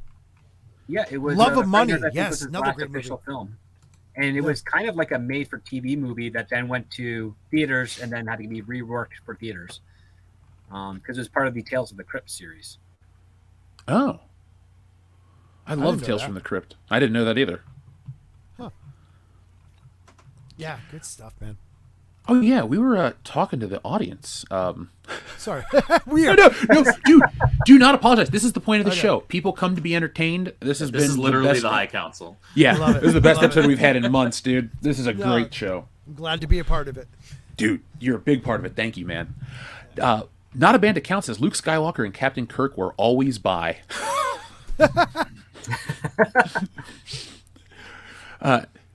Kina-san says, may you shout out my homie Ambatukam. Well, there's your shout out to Ambatukam from your friend Kina-san from World Class Bullshitters. TLJ Screwjob, thank you very much for both of these. Nerds debating stupid things. I remember Jeff joking about red or yellow stripes on Han Solo's pants years ago on a WCBS stream. So, red or yellow. All right, guys. Do you have a preference in Han Solo pants? I'm going red. Yeah, I think red's fine. Red stripe. Yeah, red stripe. Sounds like a good beer, too. I've had many of those. Yeah. I'm going to go the red because I like the classic Well, hold on. I prefer the A New Hope costume, but if I was ever gonna cosplay as a Star Wars character, it would be Bespin Han Solo, because that's just a cool looking look. Like, yeah, you take off the gun belt, not just the vest. Yeah, he's the coolest Star Wars I like character. the jacket more than the vest for sure. If you guys want a really great video on the costuming of Star Wars, Retro Blastin put out a video maybe 2 years ago about Luke Skywalker, his Bespin look. And the reason I bring it up is because it goes into all of the history of the costume design, how it's British military, and it helps you understand and see what they were going for in Star Wars a lot clearer. So check out the Retro Blastin video and tell them World Class Bullshitter sent you. TLJ Screwjob says, Disney should have let the priest keep the boner in The Little Mermaid. Right? God. I forgot about that. Yeah, it's censored on there too, because Jesse had it on not that long ago. I had never seen The Little Mermaid until like a month ago. Well, so I finally saw Really? it. And Yeah. if you look at the castle and the DVD or the VHS, The whatever, VHS. Yeah, The it had- original VHS. Yeah. like the castle had a big dildo. That God, man, they used to put some fun stuff in those for the adults to find. Yeah, Disney, a family company. It never really was. was. God, what was the one that they did in The Lion King where it said like sex in the Sex, yeah, in the clouds.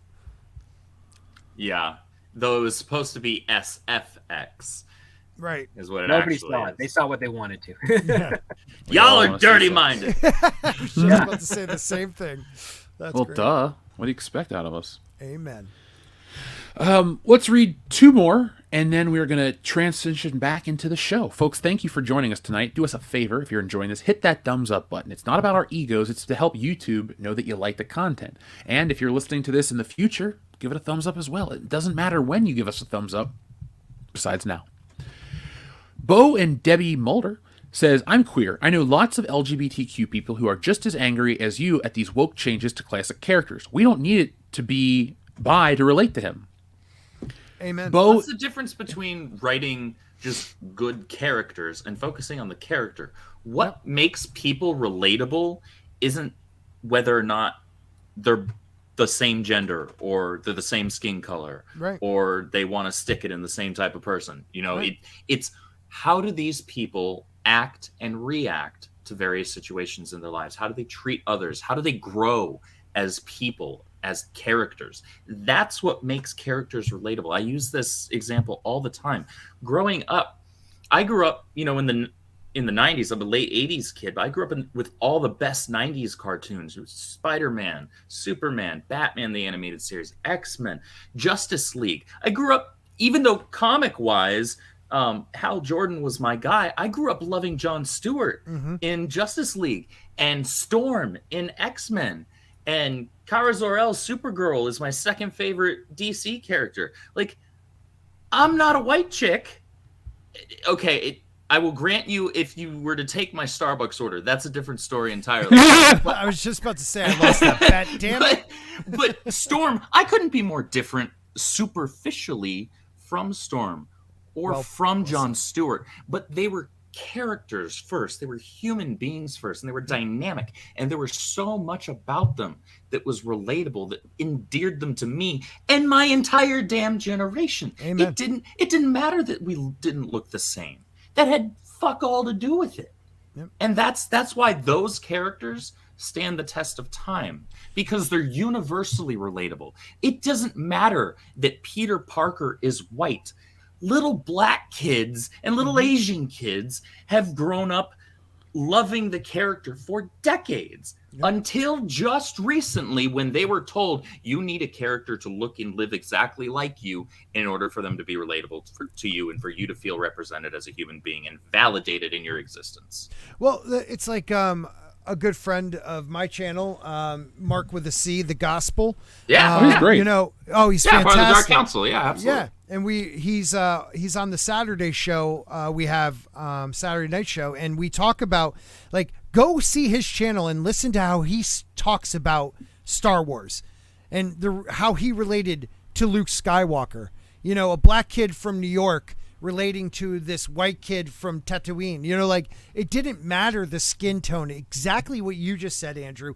It's what he embodied and what he believed, and the morals and the lessons you learn. And God damn it, it's good for any child, any kid growing up, to learn positive lessons and morality from, I don't care who the character is, but if it's positive and it's something that's going to make you a better person, I don't care what color, what sex, what sexuality, it means nothing when it comes down to the lessons you're learning. You know, and I think he puts it the best. Some of his videos on Star Wars and how he explains how it touched, you know, his life, it tells you right there. That whole Dark Council, I mean, all those guys feel the same way. And it blows my mind because they want you to forget about fans like them. You know, they want you to forget. They don't exist because they don't fit the narrative. They don't fit the narrative, man. It's really sad because we've moved from just kids growing up in the 80s and 90s and early 2000s, and it didn't matter if it was cartoons or live actions, whatever the character looked like, as long as they were a well-written character, everybody loved them. Right. It never freaking mattered. But now what they do is they are teaching and freaking grooming kids to see the superficial stuff first and foremost, if not exclusively. And that's why we have an entire generation now that is hyper-focused on sex, sexuality, and skin color, because they're being taught that that's the most important thing. And that's why they're also growing up to be shitty people. Yeah.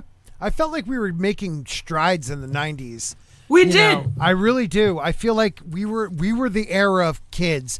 Either you were in grammar school or high school. I was high school in the early 90s, and I felt like we were the ones making strides in race and sexuality. We just didn't give a shit. All of my favorite characters and actors weren't even fucking white. Exactly. Dude, there you Chris, go, man. Chris Tucker, freaking Jackie Chan, Bruce Lee, because I grew up loving watching Bruce Lee and Jackie Chan movies.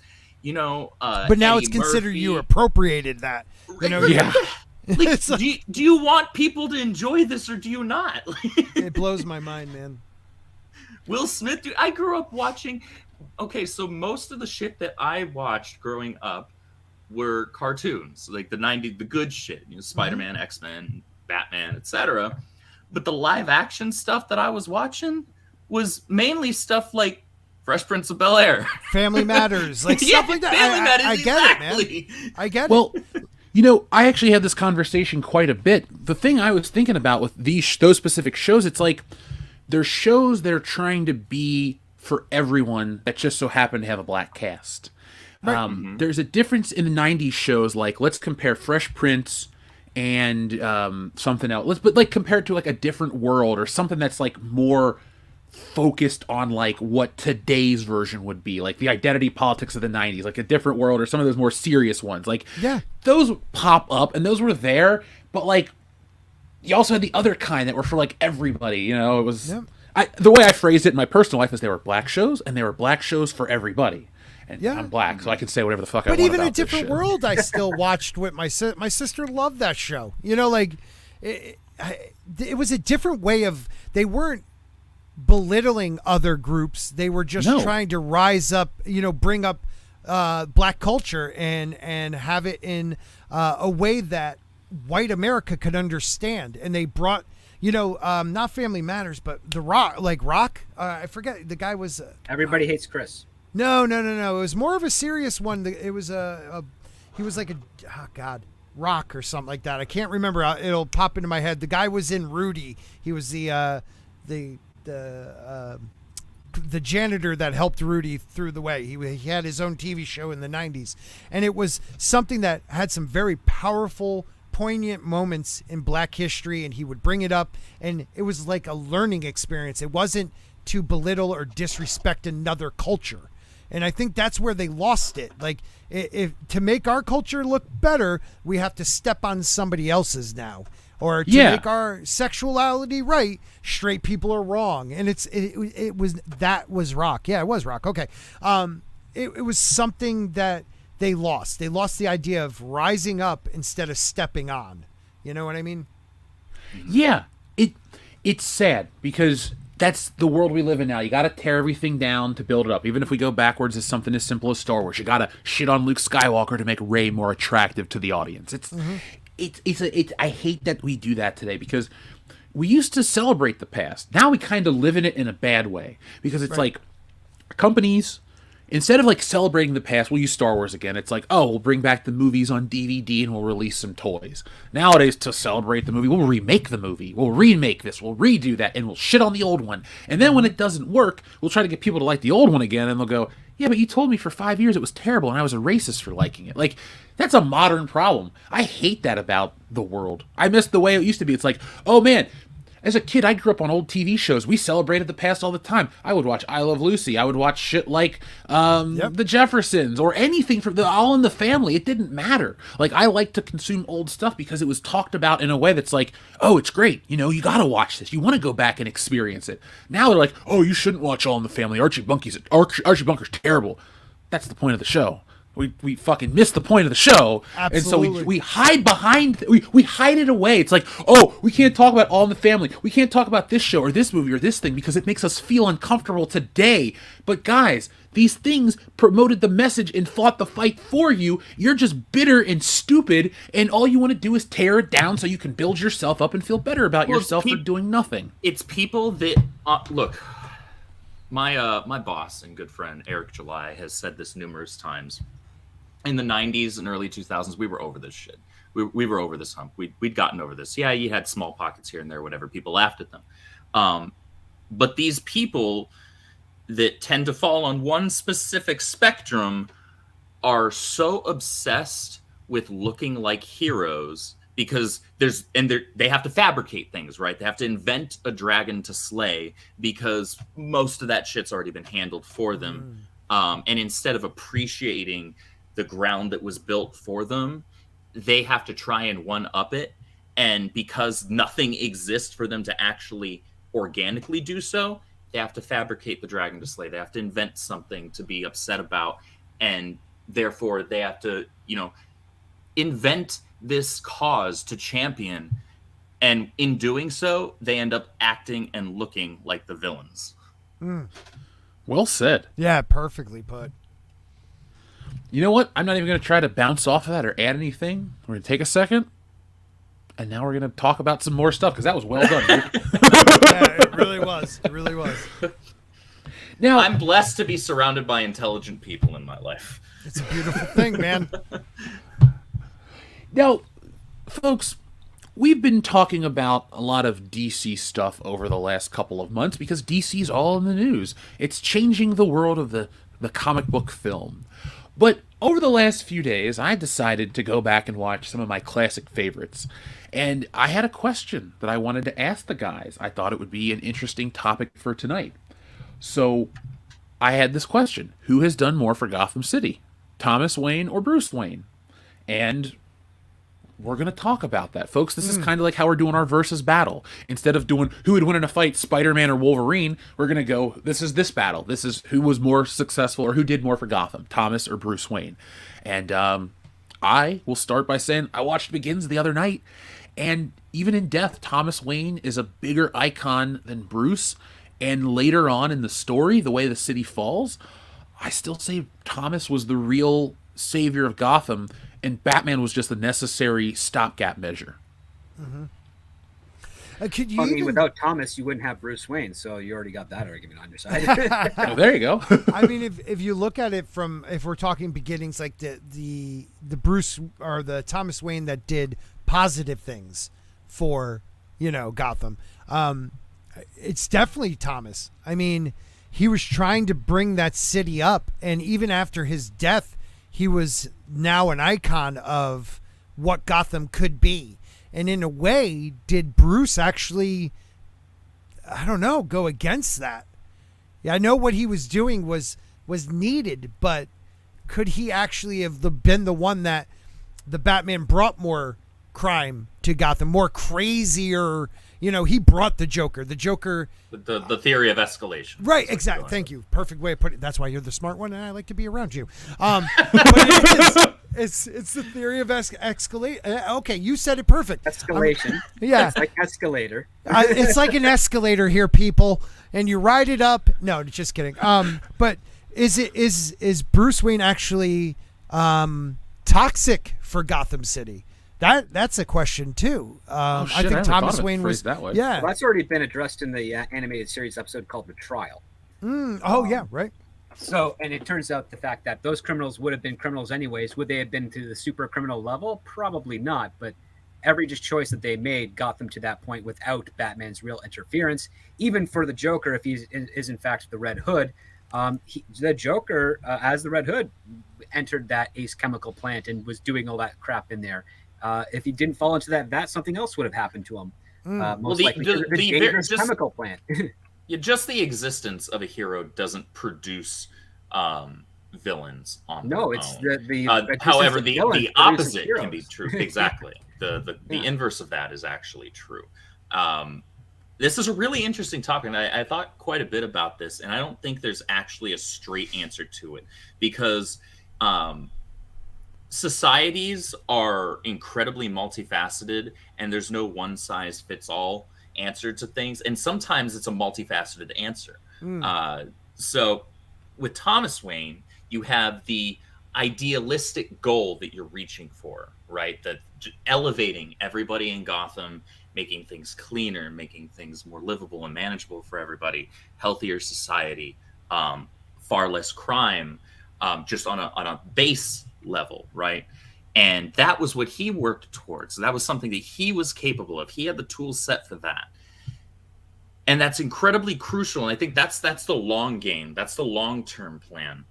But the reason why this requires a multifaceted answer is because it requires multiple people to actually achieve that goal. You still need people that are doing the day-to-day cleanup.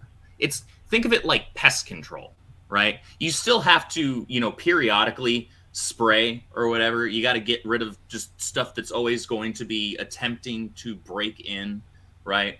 Mm-hmm. And that's what Bruce is there for. That's what he's capable of doing, because he has the mind for that. Could he do what his father was working towards? I think so. I think he's entirely capable of that. However, the question then becomes, okay, but then who does his job? And obviously, we could talk about, his wards. We could talk about when Dick eventually becomes Nightwing, and you get all these other people. You have Batgirl, but there are other things that she could do as well. Right. So it's a multifaceted thing. There are multiple positions that have to be filled to actually reach that long-term goal. So there are a number of players, a number of pieces on the board that are going to result in that end game. And something that hasn't been focused on in Batman stories in a very long time is, okay, yes, Batman and the Bat family, which at this point is incredibly overblown and overdone, and a lot of them need to go away. Too many members of them. We're just throwing anybody that gets added as a new character into that. It's freaking obnoxious and unnecessary. But anyway, that's besides the point.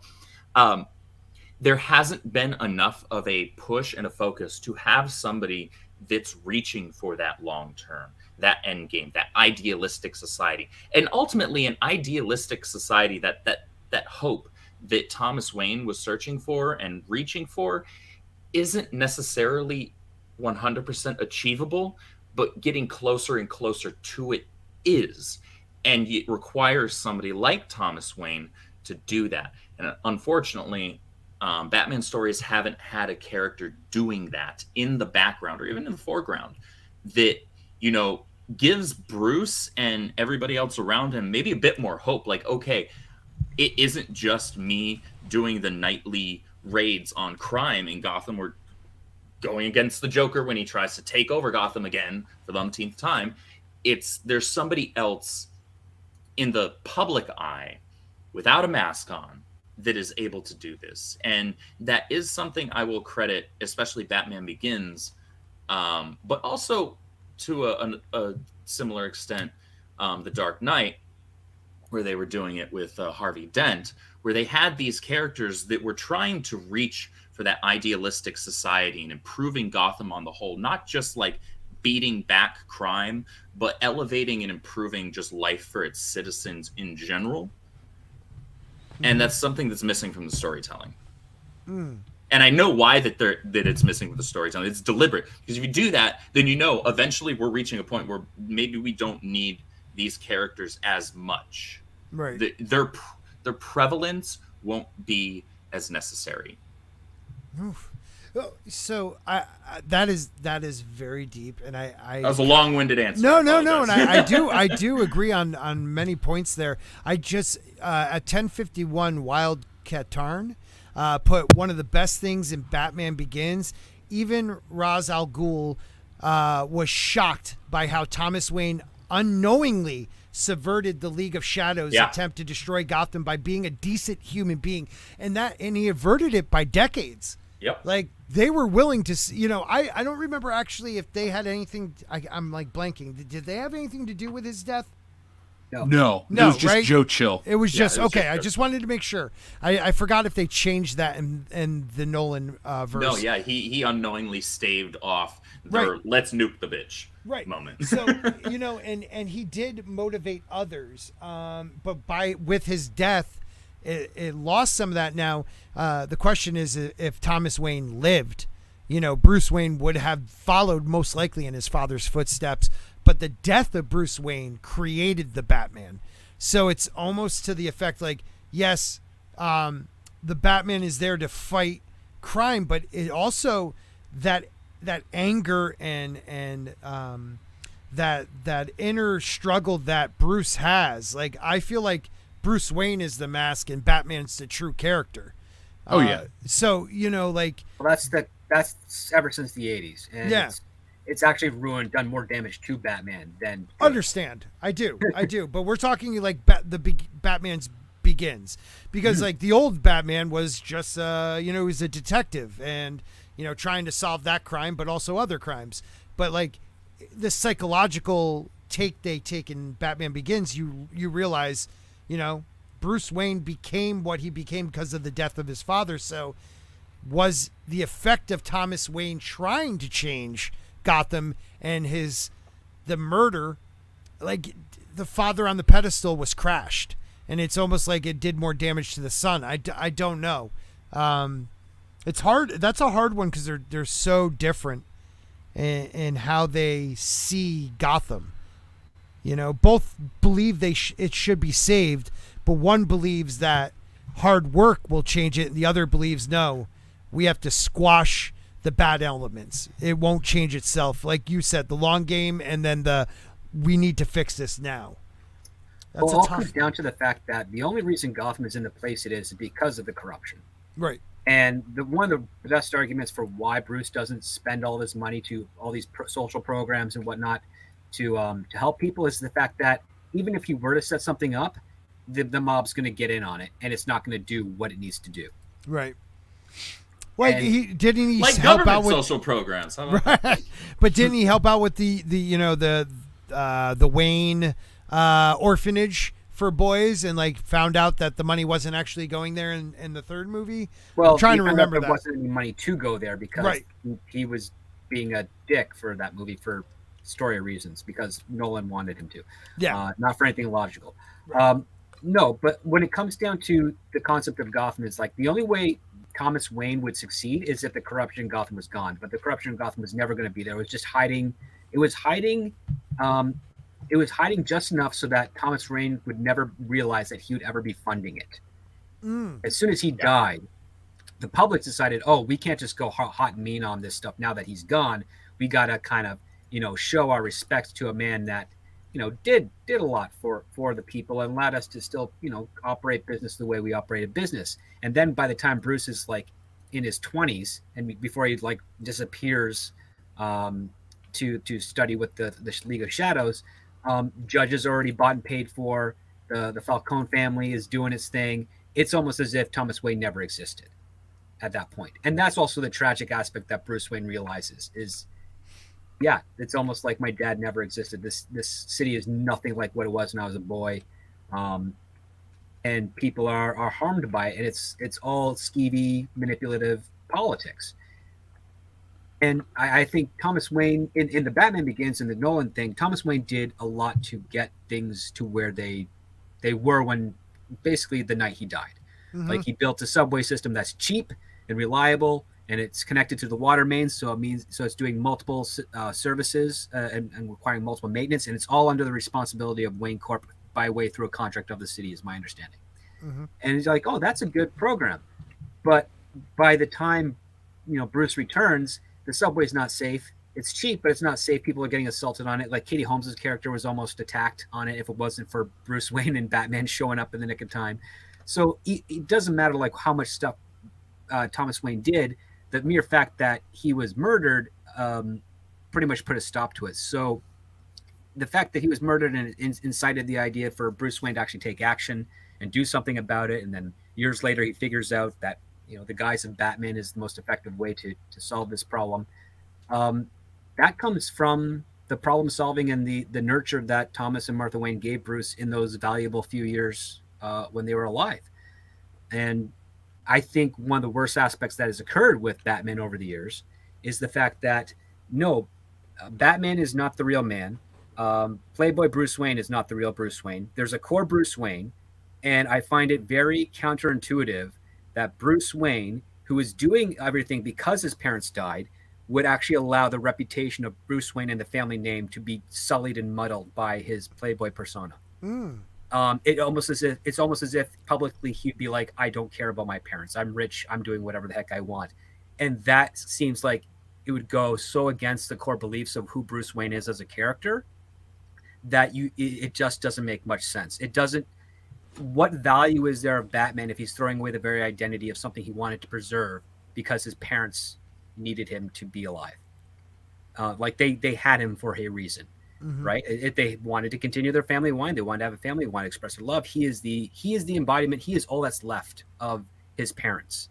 And if he cares so much about his parents, even if he's willing to sacrifice his life to save the city, I would find it incredibly out of character for him to sacrifice the entire family reputation on a distraction to avoid him being Batman. That's why I really, really appreciate the 66 Batman, because that Bruce Wayne, he is a model citizen. He's got the Wayne Foundation. He's doing all the stuff that Thomas Wayne is doing in Batman Begins, but at the same time, he's also Batman. Right. And the silliness of the fact that no one can associate the two guys, even though they don't change their voice at all, is irrelevant, because Bruce Wayne is doing something on the public side of things, and Batman is doing something beneath the shadows. And the two of them are kind of attacking the problem from both basically it's a flank pincer maneuver. Bruce Wayne can be a model citizen who can help out the little guy and create a stable economy by way of his company for people. And if he offers jobs to reformed felons and gets them on the right path so that they're not repeat criminal offenders, that is a very good thing to do. And he can do that all within moderate control. And then the other part is, you also have Batman, who goes on patrol every night. He investigates crimes that are outside the purview of the police's resources. And then at the same time, if something is happening within his sensory awareness, he will go interfere and stop it to preserve the life of that innocent person, and also circumvent that criminal from doing what they can. The other part I really miss from Batman comics, which they haven't done since the 70s, is whenever Batman encounters a criminal, whether it's a street thug or a supervillain, he says, stop what you're doing, give yourself up, and the sentence and punishment will be less severe, and you'll have a chance at another life. He hasn't done that in 40 years. Well, he just goes in blind, beats the crap out of him, ties him up, leaves him away. And you're like, that's not Batman. That's the Punisher, just who doesn't squeeze the trigger for the final kill shot. Now, do you think that's a okay? No. Please go ahead, because I want to hear what you got to say. I was just going to ask, you think it's a response to real life escalation, where you look at the comic book landscape, and to make Batman more attractive or appealing or still relevant, you have to kind of keep him up with the times? I mean, it's been since the 80s, right? But the thing is that you're straying further away from what Batman found himself to be in the sweet spot in the 60s and 70s. You're now getting closer to his origins from the Shadow, where he was an arbiter of justice and he took the burden of being a judge, jury, and executioner. Or you get him over to the Punisher, which is basically just everything the public in the comics says about Batman ends up being true. And that's another thing that always bothered me, is that when the characters in Gotham City in the comic books say, Batman's a rogue, he's a nut job, he's crazy. And then the writers say, you know what, if the characters are saying that about Batman, let's write Batman as a rogue, a nut job, and a crazy person. Right. Where that's not the case at all. He's a very calculated, methodical detective who is taking advantage of the superstitions of the people in the city so that he can get the work he needs done and tip the scales of towards justice as opposed to corruption. I mean, that the moment that you make the public perception of Batman also the real perception of Batman is the moment you lose the mystique of the character. Right. I mean, there's been cartoon versions where he is the positive role model, but he just comes off as weak, like not being able to defend himself as well. Like I like what you said there. I would love to see a Batman movie where he's a positive role model, but yet you can't put the two together because of him being positive. No one could ever expect him to be this violent. I kind of want a mix of the two. Not really all that violent. He actually just disables and immobilizes his foes. He doesn't beat them to a bloody pulp because Frank Miller has suppressed anger issues through his religion and lack of sexual exploitation. He's a dude that is like, okay, I've got 6 guys around me. They all want to kill me. I have to take them out as quickly as possible with as little effort as possible because otherwise I'll be exhausted at the end. And that's all like pressure points and knockouts and neck pinches and things of that nature just to get them down. What I'm trying to say is let's make a character that's a little bit of both. Like people do enjoy the opposite of Superman. Like, yes, he won't kill anybody, but he'll get to that limit. But yet let's have the positivity of because I have always hated the take on he would destroy his family name like that. He can be a bit of a playboy. I don't mind that. There's nothing with him being publicly dating and being a little bit aloof, but if all the actions are Bruce Wayne starts this new company that's going to create 10,000 jobs and lift a whole bunch of people out of poverty, like that's a good thing. Right. He should be doing that. Right. With Wayne Enterprises. But the writers, sadly, when something, and this happens across all industries, when something hits big, people want to chase the trend and follow it up. And that's just what happens. Frank Miller did The Dark Knight Returns. It hit big. People wanted more of it. It would have been smarter if DC had tried to be like, nope, that's all you get. Love it, relish it, cherish it. It will never be perverted. It will never be destroyed from this point. We're going to preserve it as it is. But Batman is this. This is our Batman. He's a detective who happens to dress like a bat, and he fights all forms of crime, and he does so in a humane manner. Yeah, not and he's burning not him. so obsessed about it to the point where it's going to be self-destructive, because that's a lazy man's way of writing a character. Now, I know you got to get going in a second, Scott, but I had one last question. I'm going to post this to the panel, but I want you to answer first, and then we'll give you a good outro. Okay. Do you think we'll see another Batman origin as well done as Batman Begins in the next 20 years? I hope not. I've seen enough of her pearls on the ground, Martha's pearls and stuff. I think Batman Begins did a great job with it. I really do enjoy those movies. A lot of people don't for some reason, but I thought that take on the Batman and how he went and, how we got to see how he became the Batman. I enjoyed that origin story. What I want to see now is the detective. I really do. And I was hoping for that in the Batman. And some people I've talked to got me thinking a little bit. I didn't love the movie, but I did enjoy that he tried to be a detective and he made some mistakes, but it's only because he's year 2. My question actually was going to be flipped back to you was, will James Gunn with the Damon Wayne one, like, where do you think that'll go? Will we have the aggressive Batman, or will we have a fatherly figure trying to save his son, like, because he's a mini assassin? I think that's what we're gonna get. I think enough people have said they've seen the origin enough. I mean, in comics, in cartoons, in live action, where I want a Batman story that shows the detective and the heart of Batman. I think that's what we need. Well, the ironic thing is that the Wayne murder isn't really the origin of Batman. It's just the start of his journey to figure out what he's going to do with his life. The origin of Batman is when he comes to the revelation, if I just dress up in a disguise, I buy myself extra time in a conflict situation, and I can get the upper hand. But no, I would much prefer a more detective version. You don't need to really recount in high detail the origin of Batman. You could have a news article being posted, framed somewhere in the Batcave that Bruce maybe reminisces over, but without a flashback or anything of that nature. You can get past it enough, because the sole goal would be It's not so much that his parents died; it's what he does as a result of it, and Right.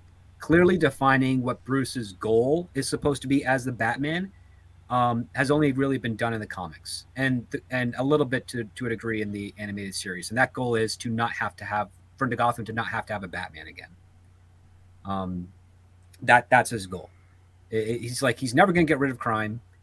He knows that, but he could at least help try and pull the city out from the shadows of corruption and evil, so that it can at least take care of itself instead of being this victim of these extreme crazies that have broken out of an asylum with shoddy security and terrible aesthetics. That's not very good aesthetics for mental health.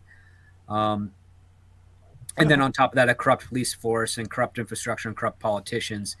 It's really just the ultimate, citizen motivation, where if you want to save the country, you start with your small town or your city first. You get that going, because then you have a place to regroup and expand. And Batman has to do that. He'd have to be very surgical. He'd have to be a lot like his father in that sense. He'd be like, okay, where's the source of the problem coming from? Okay, I'm gonna take a look at all the symptoms, explore those, find my way to the source, eliminate the source, and make sure I cauterize the wound so that nothing can actually go into that spot again and cause this disease to grow and flourish. It's got to be a step-by-step nature, and the only thing that interferes with those steps are the crazy supervillains, like the Jokers, the Mr. Freeze, the Scarecrows, the Riddlers. Like, that is basically, okay, I found out this is someone in the medical community is basically causing people to die because they're stealing medication and selling it on the black market. I'm going to go after them. All of a sudden, Riddler comes in. It's like, hey, here's a riddle about me stealing it from a bank, and it's going to cost lots of people millions of dollars. And then if they don't do it, I'm just going to have random bombs explode in the city and kill people. So Batman's like, okay, I got to put the pharmaceutical crime on pause for a minute and go after this guy because that takes priority. Right. And then he has to go back to work, because he should be trying to reach an end goal. And yes, he can have a couple of sidekicks here and there, but the more he recruits into his Bat family, the more he has to manage, and the less likely he's actually able to accomplish anything. And then on top of that, what happens in the eventuality that one of his Bat family, and you know what's going to happen, decides to go rogue and become bad and then be his enemy. Yeah. Like it's going to go that way. And to your point with regards to Damian Wayne, that was supposed to be a one and done character. Yep. Grant Morrison invented him to kill him. I understand why James Gunn and others like the character, because he is antithetical to Batman.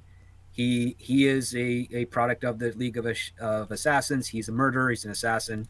He's imposing. He's young, and he's naive, and he's everything that's opposite of Batman at that point. And it's like, oh, that's great source for conflict. You have the opposite of Batman having to butt heads with the Batman, but they're supposed to both be allies.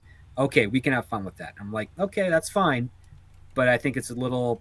I don't think the story itself was refined enough to warrant it to actually be translated outside of that little story. Nor do I think DC editorial was smart in bringing him back, resurrecting Damian so that he could be an ongoing character. Right. DC Lazarus editorial has been terrible 40 years ago. Now, Scott, I know you got to get going. Is there anything you'd like to say to the audience before you head out? First, thank you. Thank you very much for having me. I love the High Council. It was. I had a ball, man. Thank you to everybody. This has been a ball. Check out Sporking News Podcast on YouTube and Rumble and wherever else. I have a link tree somewhere on my Twitter. You can check that out. But yeah, tomorrow night we have the Mad Dump, where Mad Mardigan runs the show with crazy characters coming through. Bunch of nutbags I love. I like to call them the B-listers because that just, pisses off Mad Mardigan. And then Saturday night we have the main dump with people like Mark with a C and Jane Theory, and Script jumps in every once in a while, and Raging Rhino. Nice. We have a good time. Culture Casino, we have a good time. And then Monday I'm pretty sure this Monday we're going to do a Beatles run. We're doing a couple weeks of the Beatles, because I just don't stick to one thing. It's something I enjoy to do. I'm going to do it. So usually we talk like aliens and shit like that, but for the next 3 weeks, we're going to be talking the Beatles. Oh, nice. Yeah, man. So thank you guys for having me. Seriously, Andrew, it's been good to see you again. Yeah, Script, always it's you. been a while. Yeah, it has been a while. So thank you guys. Jeff, thank you very much. Oh, dude, it was my pleasure. Anytime you want to come back on, man, shoot me a message. And folks, make sure you send the love and support over to the Sporking News podcast. A lot of great content over on that channel. Love you guys. Thank you very much. We'll have you on the show too, Jeff. We'll talk soon. Yeah, man, give me a call. I'll definitely come over. I'd love to. All right. Later, guys. Andrew, you too. You too, Andrew. Later, guys. Take care, Scott. Bye. ScriptDoctor, I wanted to ask you something real quick since you brought up Frank Miller a few times. How do you feel about year one? Do you think that's a quality story, or do you think it suffers from the same issues that Dark Knight Returns does? Has a little bit of the same issues of the Dark Knight Returns. I don't like the fact that they decided to make James Gordon an unfaithful hypocrite. Again, I think that's just Frank Miller exercising his own fantasies and self-inserts in that part. I'd rather have him stick to Daredevil because at least he gets where Daredevil's coming from more than Batman. I think the comic is pretty solid, like the 4 issues. I think it's like 400 to 404, if I'm not mistaken, of Batman. And I mean, it's an okay mystery. I like the fact that it's more involved with like rooting out the corruption within the police and just toppling down the various players in there. You had Flass and Loeb were the 2 prominent ones. And I like the fact that the Falcone family was so threatened by Batman and what Gordon was doing, becoming a celebrity cop, that they're basically leading to their own demise by prioritizing getting rid of them as opposed to just trying to make their businesses a lot harder to identify. I thought that was kind of fair. But Frank has this penchant, what's the word I want to look for? Frank has this desire to make Batman as inhuman as possible. And Batman is probably one of the most human characters in the DC archive of a pantheon of characters. He's got the biggest heart. He's doing everything selflessly for others. And he is investing every ounce of his resources into just trying to make his city safer for everyone else. And he's willing to risk his life to do that. And that in itself is a very core fundamental of the character that often feels forgotten because they keep on conflating it with his mission is just to rid crime because his parents were killed. And it's not because of that. His mission is to just get the city safe enough so that no child will lose his parents to a random mugging. Like that's a very simple, easy goal. Well, not easily to define goal, but difficult to achieve goal. Is the fact that his parents were killed, and in one variation of the universe, nobody knows who killed his parents because the cops were so corrupt they didn't even bother canvassing or searching for witnesses or anything of that nature. And then the other one, it took 20 years, but Batman finally learned who the person who killed his father was. And when he goes to confront him and it reveals his identity, and he gets freaked out to the point where even the own super criminals that Joe Chill is bargaining with decide to kill him instead because they don't even care about the identity of the Batman. Just the fact that he exists and has screwed up their plans for many years is enough to warrant just killing Joe Chill on the spot without even knowing the identity. I thought both of those are clever because it shows that Batman is doing this more for others than it is for himself. But if he can find closure, he will reach it. But just because he finds closure doesn't mean that his mission is over. And the other part too is putting his mission above everything else is also anti-Batman as well, because he knows he can't do this forever, and he's trying to do this so that he can actually have closure and a life of his own, because the happiest he ever was being a part of a family. So you would expect him, by the time he gets Gotham into a state of stability, that he would hang up his cowl and probably behave as Bruce Wayne, as his real Bruce Wayne self publicly, find love, get married, have family, and do what he should have been able to do if Gotham was able to not be a victim of corruption and deceit. See, I don't necessarily see that last bit the same way. I think that Bruce is married to Gotham, and that's how it should be. And I think that he would actually sacrifice that future, that happy ending, or at least that easier life later on in his years. Sure, maybe when he's in his 70s, he's not going to be patrolling the streets at night. Sure, of course not. But what I mean is not settling down, raising a family. He's doing what he's doing for as long as he physically can, so that other people don't have to worry about that. So that there aren't any other people that are going to end up becoming another him. No, he's not doing it for as long as he can. He's doing it until he doesn't have to anymore. And there's a big difference to that. Because if he's doing it for as long as he can, then it doesn't matter if he solves the problem. He's still just going to keep doing it, which shows addiction, which shows mental instability, which are the two things that Bruce Wayne does not have as a character. He does it as long as he can. Now, if that takes him to his 60s, Bruce Wayne is an obsessive personality. No, he's not. He became that because of Frank Miller. He's never been an obsessive personality before. Do you think? In fact, yeah. I was going to ask you, do you think Frank Miller's addition to Batman is what keeps him at the forefront, though? Because some of those elements that you tend to not like seem to be the things that people kind of go to for Batman instantly. And I'm basically asking you, do you think without that version of Frank Miller, do you think we would have got to the movies? Or do you think Batman would have just kind of become a passé thing that was a remnant of the 60s TV show? That's a good question. There's always that possibility. The fact of the matter is that you have the whole Rupert Thorne story arc and Silver St. Cloud story arc of the 1970s. That was it was pretty good, and it was more akin to like Superman the movie in style. Not so much in Clark and Bruce Wayne being the same or anything of that nature. Is that Bruce was actually getting headway in Gotham. And this new crime family has come in and managed to find opportunities that Bruce hadn't plugged off to, become a super criminal. While at the same time, he starts to fall in love with Silver St. Cloud, and he's tempted, can I do both? And it's all really about the drama, and it's not so much about the cool, the dark, the gritty, the instability and stuff. Because what made Batman successful up until Frank Miller at that point, you're looking at almost 40 years, is the fact that he was a character very much in control of his own personality. He made sure that he would never cross the line to become a criminal. An obsessive behavior syndrome would definitely allow him to do that. It would allow him to create excuses to justify immoral actions, which he has done since Frank Miller's take on the character.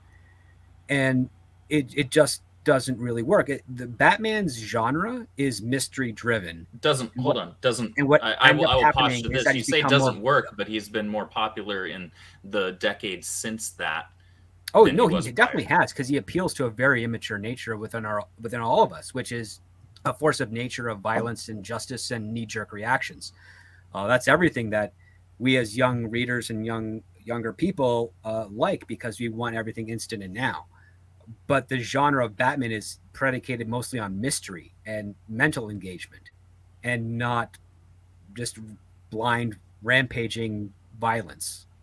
That's the Punisher, and it works for the Punisher. But the other part too is that he's a methodical detective, and some of the best stories ever written for Batman were prior to Frank Miller's stuff. Everything that comes after it, it's way more hit and miss, and it doesn't have fun with it because it's all about dark, depressing, dour.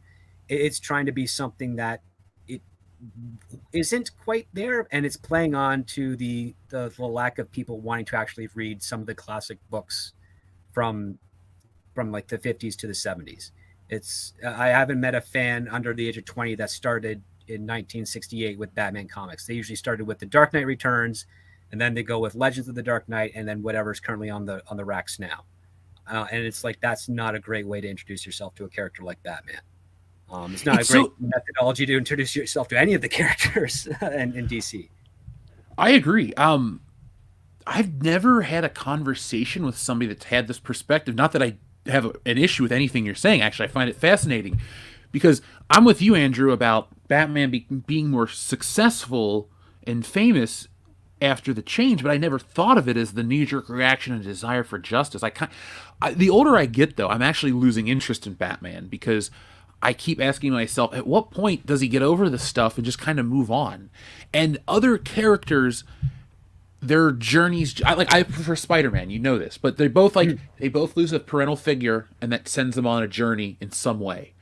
I always bought into like Spider-Man's struggle is just more human, because it showed like I see Batman as like all the DC characters. I see them as these iconic figurehead, these statuesque things that you kind of look up to. I never related to Batman and could never relate to Batman and can't even see him as a person.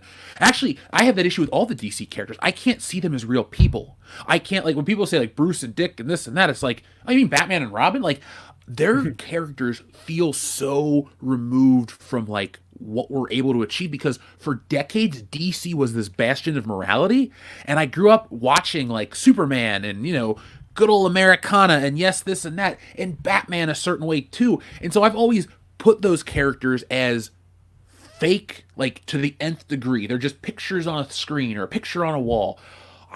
But I like that you're talking about these this older Batman in that way, because I wanted to ask you, who wrote the story you're talking about with Silver St. Cloud and Rupert Thorne? I Googled it, and all I found was just, you know, all her Wikipedia pages and stuff. Okay, so if memory serves, it was around the Denny O'Neil and Len Wein era, but I don't think it was Len Wein. Okay, I'll just start from there. Yeah, but I will say, like, because my favorite part to start with Batman comics is usually 1967. So you do like Detective Comics 67 and Batman 67. That's where they had already distanced themselves from being similar to the Adam West show, the William Dozier produced show, and they were getting into more cool stuff. Now, Denny O'Neil only did maybe a dozen or so issues of Batman, and then he ended up doing Green Lantern and Green Arrow, and then becoming, I guess, a DC editor of DC for a while. And then he did some The Legends of the Dark Knights in '89 and '90. But Denny O'Neil did not write as many Batman comics as we like to think. He wrote a few, but it's sparse through all out. Like, there's no real definitive order from, like, 289 to 305 or anything of that nature. So it's all infrequent throughout. Even Neil Adams helped create Man Bat, because that's one of the stories that he pitched, and he helped draw it and do it. So like there is that pairing, but it's actually a lot smaller in a piece of time than over a very long run. It was actually really, really short. But it was like Len Wein did all the fun stuff where he was kind of reconciling some of the silliness of Catman, and he was getting Catwoman to be reformed, and Selina was now dating Bruce Wayne, and those two are actually having decent chemistry. And it isn't until like the Joker kidnaps her and then brainwashes her into Steve Englehart. Thank you, the Sentinel. Steve Englehart I found to be a really fun writer for Batman. Years ago, I was actually working with a writer. We were going to do a comic series called The Raven, and he had the character, the main hero, the titular character, named Steve Englehart, and he's like, I just like the writer. I'm like, all right, whatever. So that story obviously never went anywhere, but it does live. I have a Rubbermaid full of unfinished comic projects, not because I quit. It's just like, they never went anywhere. These people didn't have money, or we didn't have ideas, or this and that. And every time I see Steve Englehart, I think of that. But I've come to respect 70s comics in a new way. I am a Marvel guy, and I'll take modern Marvel out of the thing, but if we talk classic comic books, like, I literally have a Marvel Masterwork sitting next to my desk. Like, that sound of paper is a Marvel Masterwork. And I go back to, like, the beginning. I would suggest that people read Spider-Man from Amazing Fantasy. I would suggest people read the earlier stuff of the Avengers just to get a feel for the characters. I'm really glad you gave me, or you're talking about this era of Batman, because these are the stories that I would pick up and read in like a collected issue. Like, I love Neil Adams' work. He's one of my favorite artists of all time. Yeah, I've got all 3 volumes of his stuff. It's the best art and the coolest stories you'll find out there. I told you I worked for him, right? I am immensely jealous. That was the best weekend of my fucking life, dude. I was at a movie, and my comic book store calls me like, hey, Neil Adams is coming to town. He needs people to work with him at the convention. Do you want the job? I was like, yes. And it was so awesome. He was great too. He wouldn't really teach you anything except like how to sell his own prints. But like, if you could catch him at like an odd moment and start to talk to him, man, would he everything would just come out of him. Like, he would just get lost in talking. It was great. Oh, I envy you, sir, because he's a fantastic artist. he was one of the ones that was smart enough to get into other areas of art outside of comics so that he didn't need to do comics to keep himself financially supported. And that pissed off DC. Yeah, he had his own advertising firm. Yeah, he had his own advertising firm. What's really funny is that I believe he's the one that drew Superman when Superman had a cross promotion with like a peanut butter company. So he drew the Superman on the peanut butter labels way back in like the 80s. Oh, I didn't know that. I'm pretty sure it was his models that they used. Because again, I remember afterwards they changed it and I stopped buying that peanut butter anymore because it wasn't the same version. Oh, now let's check in with the audience again, guys. We've been having a great show. Folks, if you're enjoying this content or this episode as much as I am, hit that thumbs up button. Script, it's always a pleasure to talk to you. I always mean it, man. Every time we have a show like this, you make me like Batman and DC and like some. You make me just look at the things I like a little deeper. Maybe give it a second pass. Well, which I'll makes give me you one appreciate the art more. other element of old Batman prior to Frank Miller, which is that old Batman mysteries and comics were far more in the traditional pulp style. They were tighter stories. They had everything kind of wrapped up a bit more. They had better quips and dialogue, and there was just something more authentic to them. Because it was a little bit about Batman, but it was mostly about him solving the problem. Whereas once you get into the 80s and 90s, we're turning page after page after page of Batman's inner monologue describing every detail and obscene precision and what's going on through his head, as opposed to paying attention to what is he trying to solve, what are the motivations of the villains, how is he going to stop them, and what type of opportunities is he going to give the villain to reform. And we stopped getting those aspects for a long time.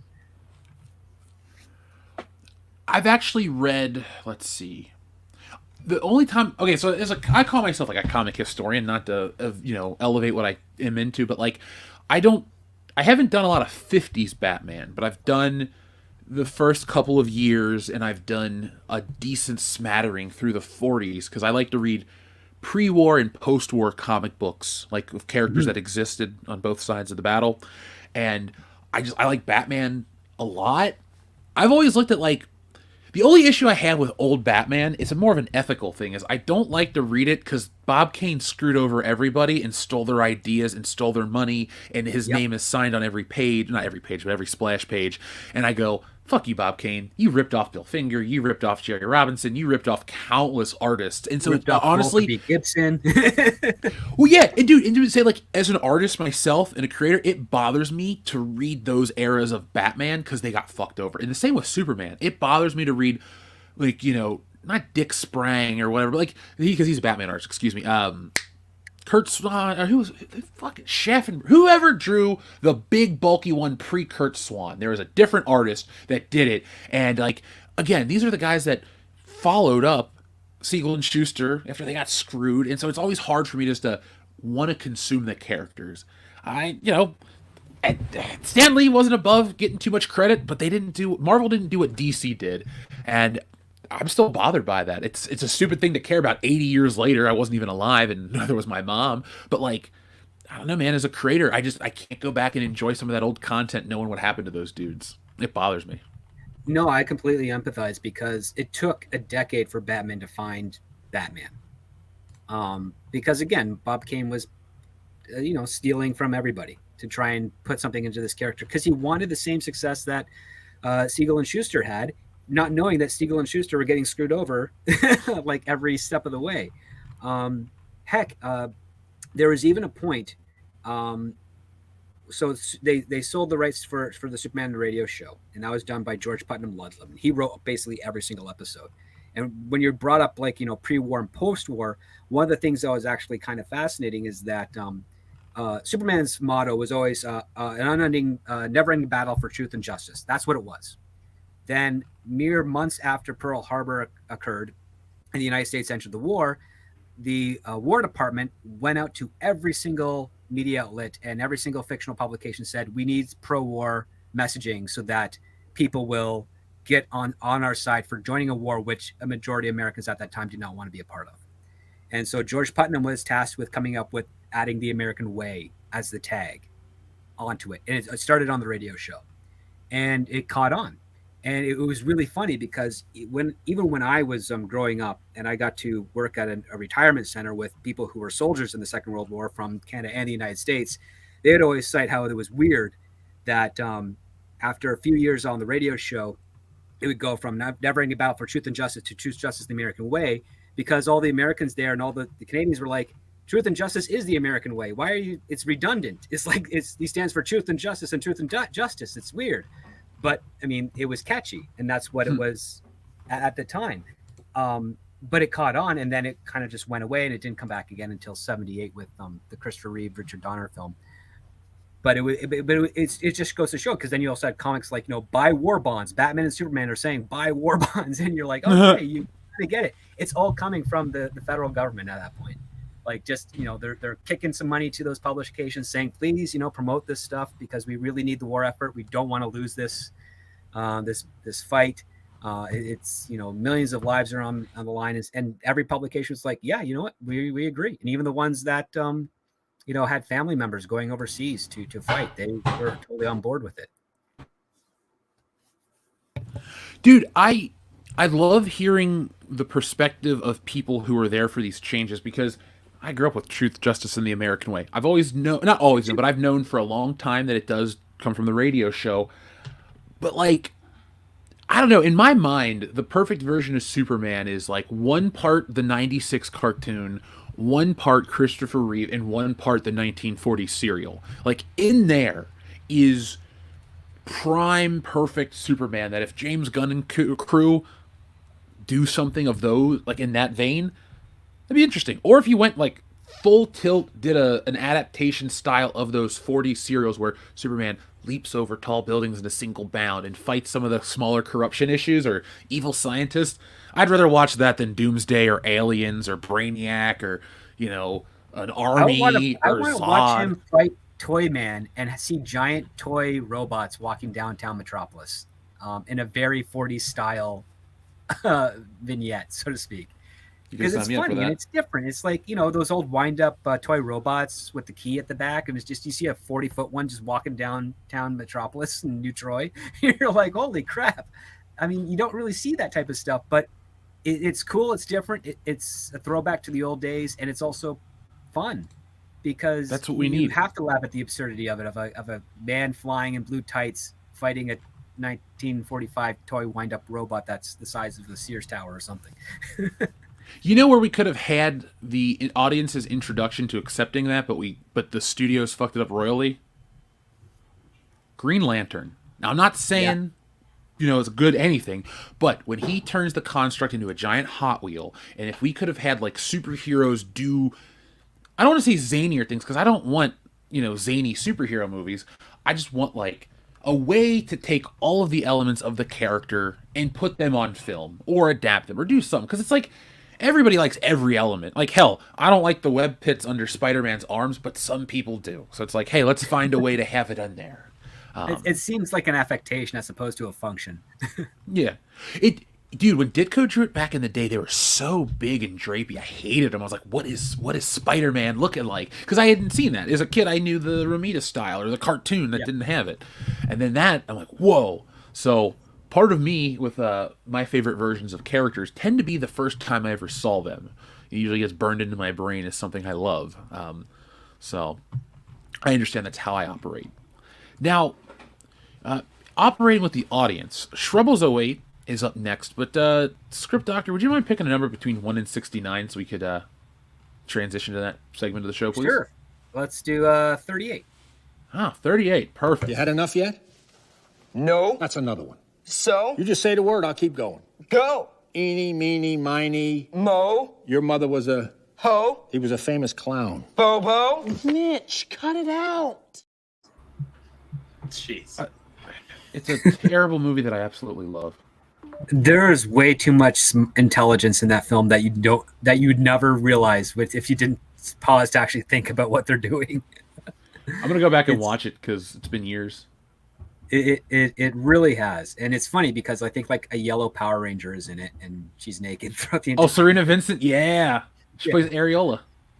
Yes, The foreign exchange student. That's a great name for that. one of the brilliance aspects of that joke is that nobody is looking at her while she's in her scenes when she's naked. Nobody. You pause it, you look all around. Everybody is completely ignoring the fact that she's naked in there. They're not looking at her, not looking in her direction, nowhere. That's brilliant. By the way, she is one of the nicest actors you'll ever meet at a con, so you should definitely check her out because she's so friendly. Yeah, I haven't been to cons in a very long time, but yeah, like she does a bunch of the Power Ranger circuit cons and a horror circuit con, I think, because she's been in a few horror films. Oh yeah, Cabin Fever. Mm-hmm. Now, audience, Shrubbles08 says, I'll take a Joe Rogan Slapnuts and a Dookie, please. Of course. Like we always say here on the channel, ask and you shall receive. Let me just get that queued up here a second. And here comes your Joe Rogan right now. Imagine if you gave a white supremacist 5-MeO DMT, and then as the first one, as they're exhaling, Yeah. Yeah. Yeah.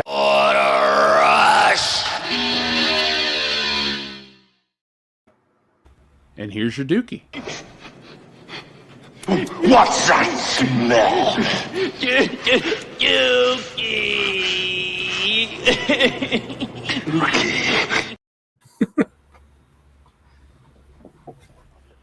Fantastic. I love it. Shrubbles08, thank you again. He says Mary loves the Iron Sheik the most. That sounds Liars like go to fucking hell, bullshit. Shrubbles. Darian217, thank you very much. He says Mary said Lita was greater than Trish back in the day because she did Mary's favorite move, the Cootie Crunch Face Crusher. Joe Rogan moves, please. Lita was awesome, but Trish was better. Come on, man. How can Trish was absolutely better. She was... The thing is, she was the first woman wrestler that was like a 10, but legit a great wrestler, and like did all of the stuff that the guys did in terms of like stories. Like she went heel, she went face, she was complex, she had weird stalkers, she was the face of the women's division for a decade essentially, and she was a great one. She's the best women's wrestler that WWE ever had. She's their version of The Rock and Stone Cold and Triple H and all of them rolled into one. Hands down, Trish Stratus every day of the week. Now, where is that damn moose that you want to see? Oh, yeah. It is right here. Did you see that guy accidentally hit that moose with his car? No. Holy shit. Jamie, pull that video up. Oh my god, oh my god. Oh my god.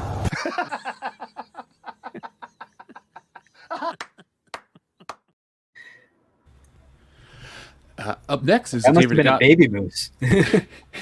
Dude, I have seen that clip so many fucking times. The joke is, like, Dion and I on the podcast used to randomly say that to each other until one day I was like, hey, and then I pressed the button and now it's history. Xavier to God, thank you very much. He says, what is best for the Star Wars game franchise? Is it Force Unleashed, Battlefront, or what's the best Star Wars game franchise? Is it the Force Unleashed, Battlefront, or Knights of the Old Republic? Knights of the Old Republic. Yeah, it's probably I'm biased though because I find the Old Republic era to be leagues more interesting than anything else after it. There's so much more to mine from it because it hasn't been even explored in any way you'd ever expect it to. Like the stuff that we're getting is only what, like 300 or 400 years out of the few thousand of what the Old Republic is. Collectively, yeah, sure. I mean, there are stories that are all sorts of different centuries. It varies throughout all different time periods, yeah. But yeah, as far as like collectively how many years they span, yeah, absolutely. They haven't scratched the surface. I'm going to give you another answer and say the best Star Wars game franchise was Rogue Squadron. I'd rather be a pilot than a Jedi. I'm not interested in...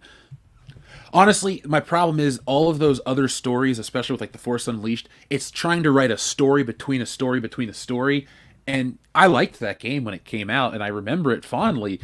But I'd rather be Luke Skywalker in an X-Wing. I'd rather be Han Solo. Force Unleashed is a good hack and slash. Sure, I don't think it's amazing. The novelization. I still like X-Wing and X-Wing Alliance. Like I can actually, I've actually managed to set it up where I could stream X-Wing Alliance HD on my channel one day. So I'm probably going to do that because I like those pilot games as well. And then the Dark Forces series that included Jedi Knight and Jedi Outcast. That was a good set of computer games back then.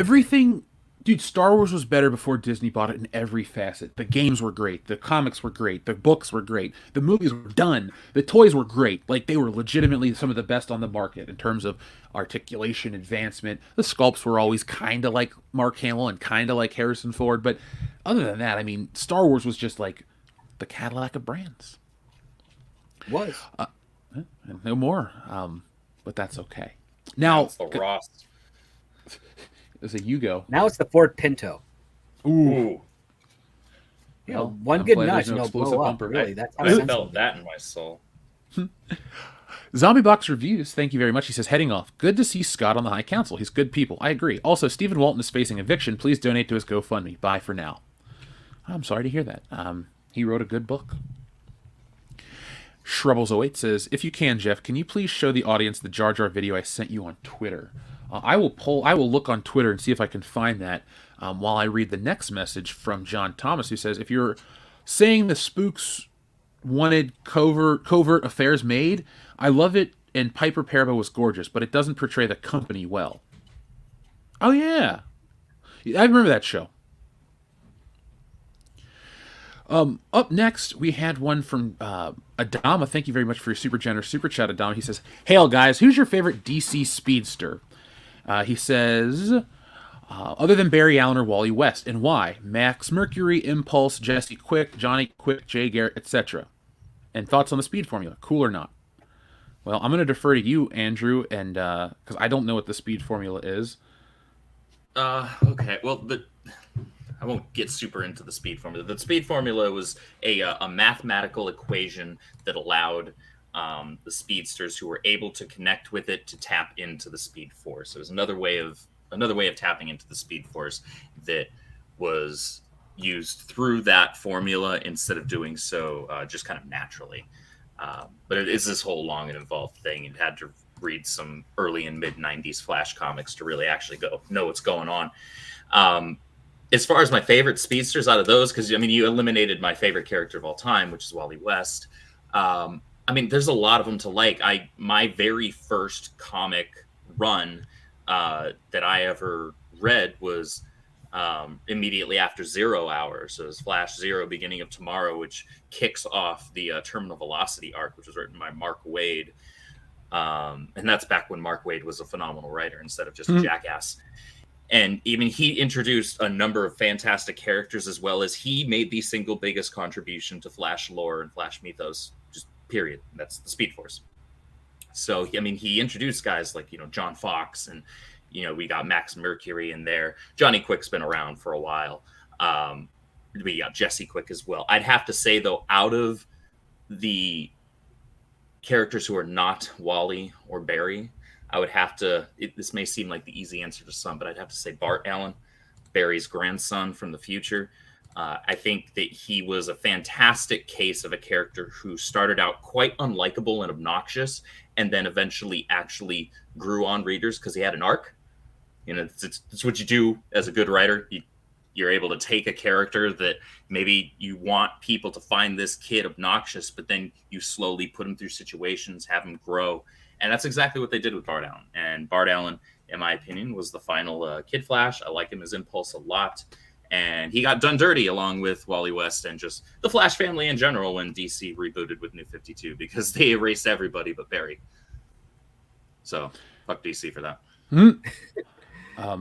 Yeah, I concur on that. I enjoyed Jay Garrick just because I've read some of the older Flash issues of his, and he was a charming guy.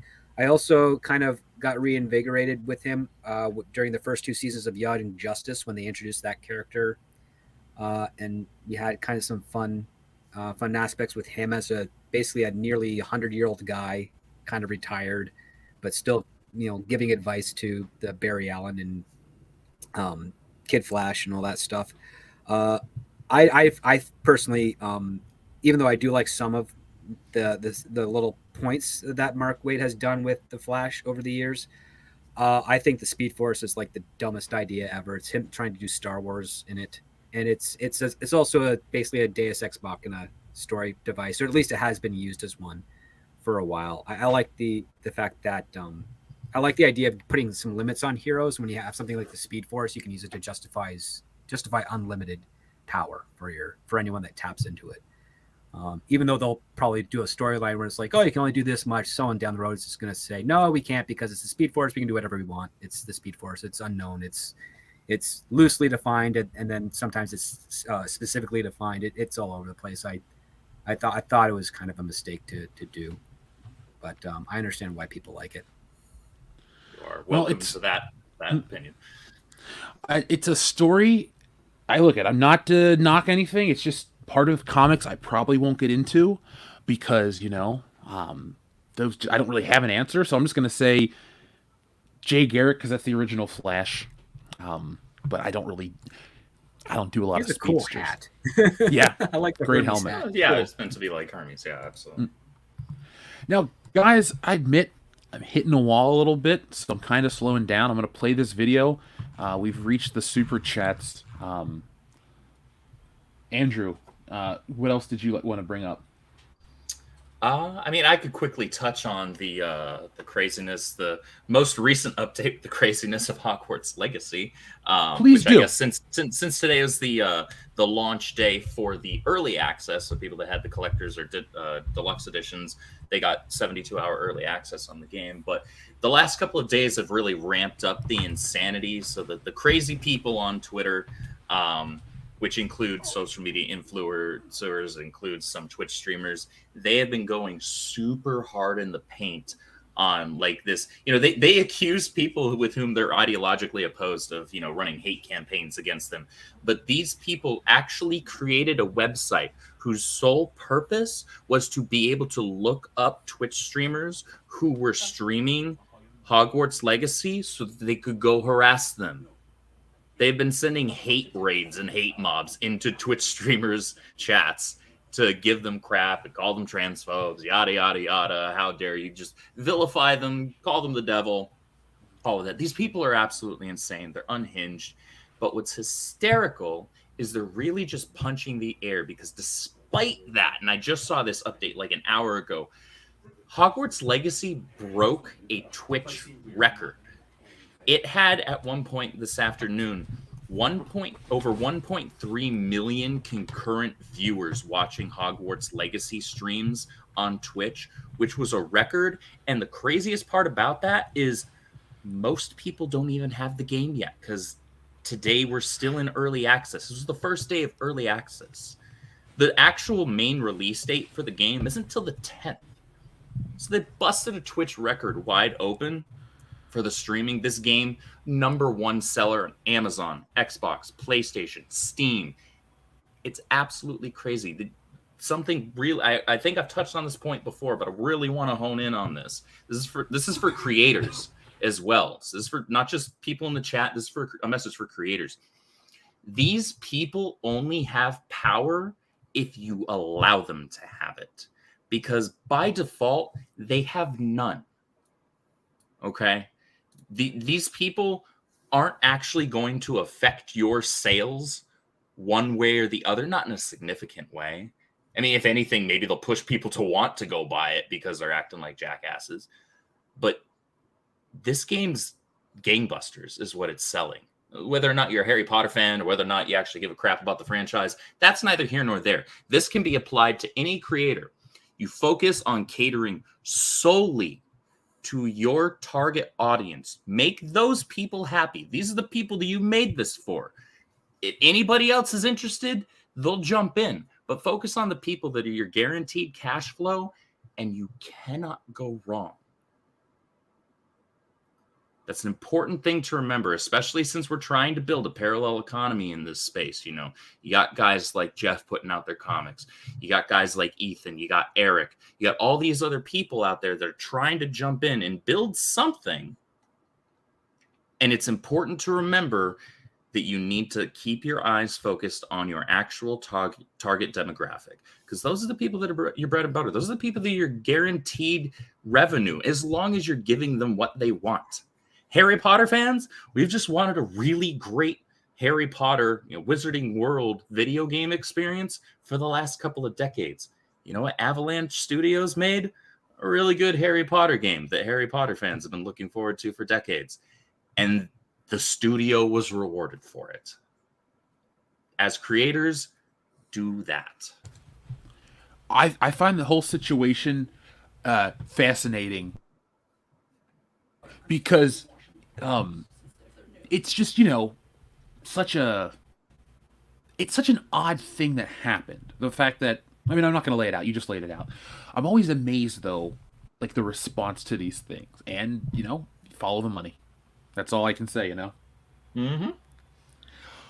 Real quick, not to derail anything, but you brought up Twitch. Folks, you can go to the WCBS Gaming Twitch. I told you last week I think I could beat GoldenEye in 45 minutes. I almost did it. I did it in 49 minutes and 22 seconds. So jeez, that's damn close, man. Yeah. Wow. And guess what? I know exactly where I can shave off time because I got lost on 2 levels and I went, how the fuck did I get lost? I played Was this one of game them the hundreds of jungle? times. Was one of them the jungle level? Jungle's super easy if you know what you're doing. Okay, see, I never owned an N64, so I only played GoldenEye at friends' houses.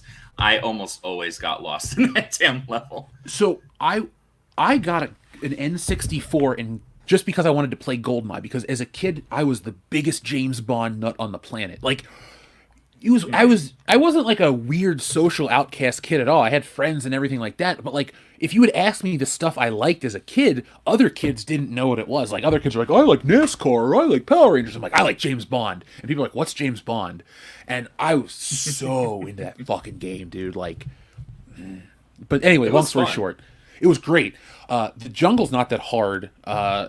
Everyone says the statue park is hard. I think that's easy too.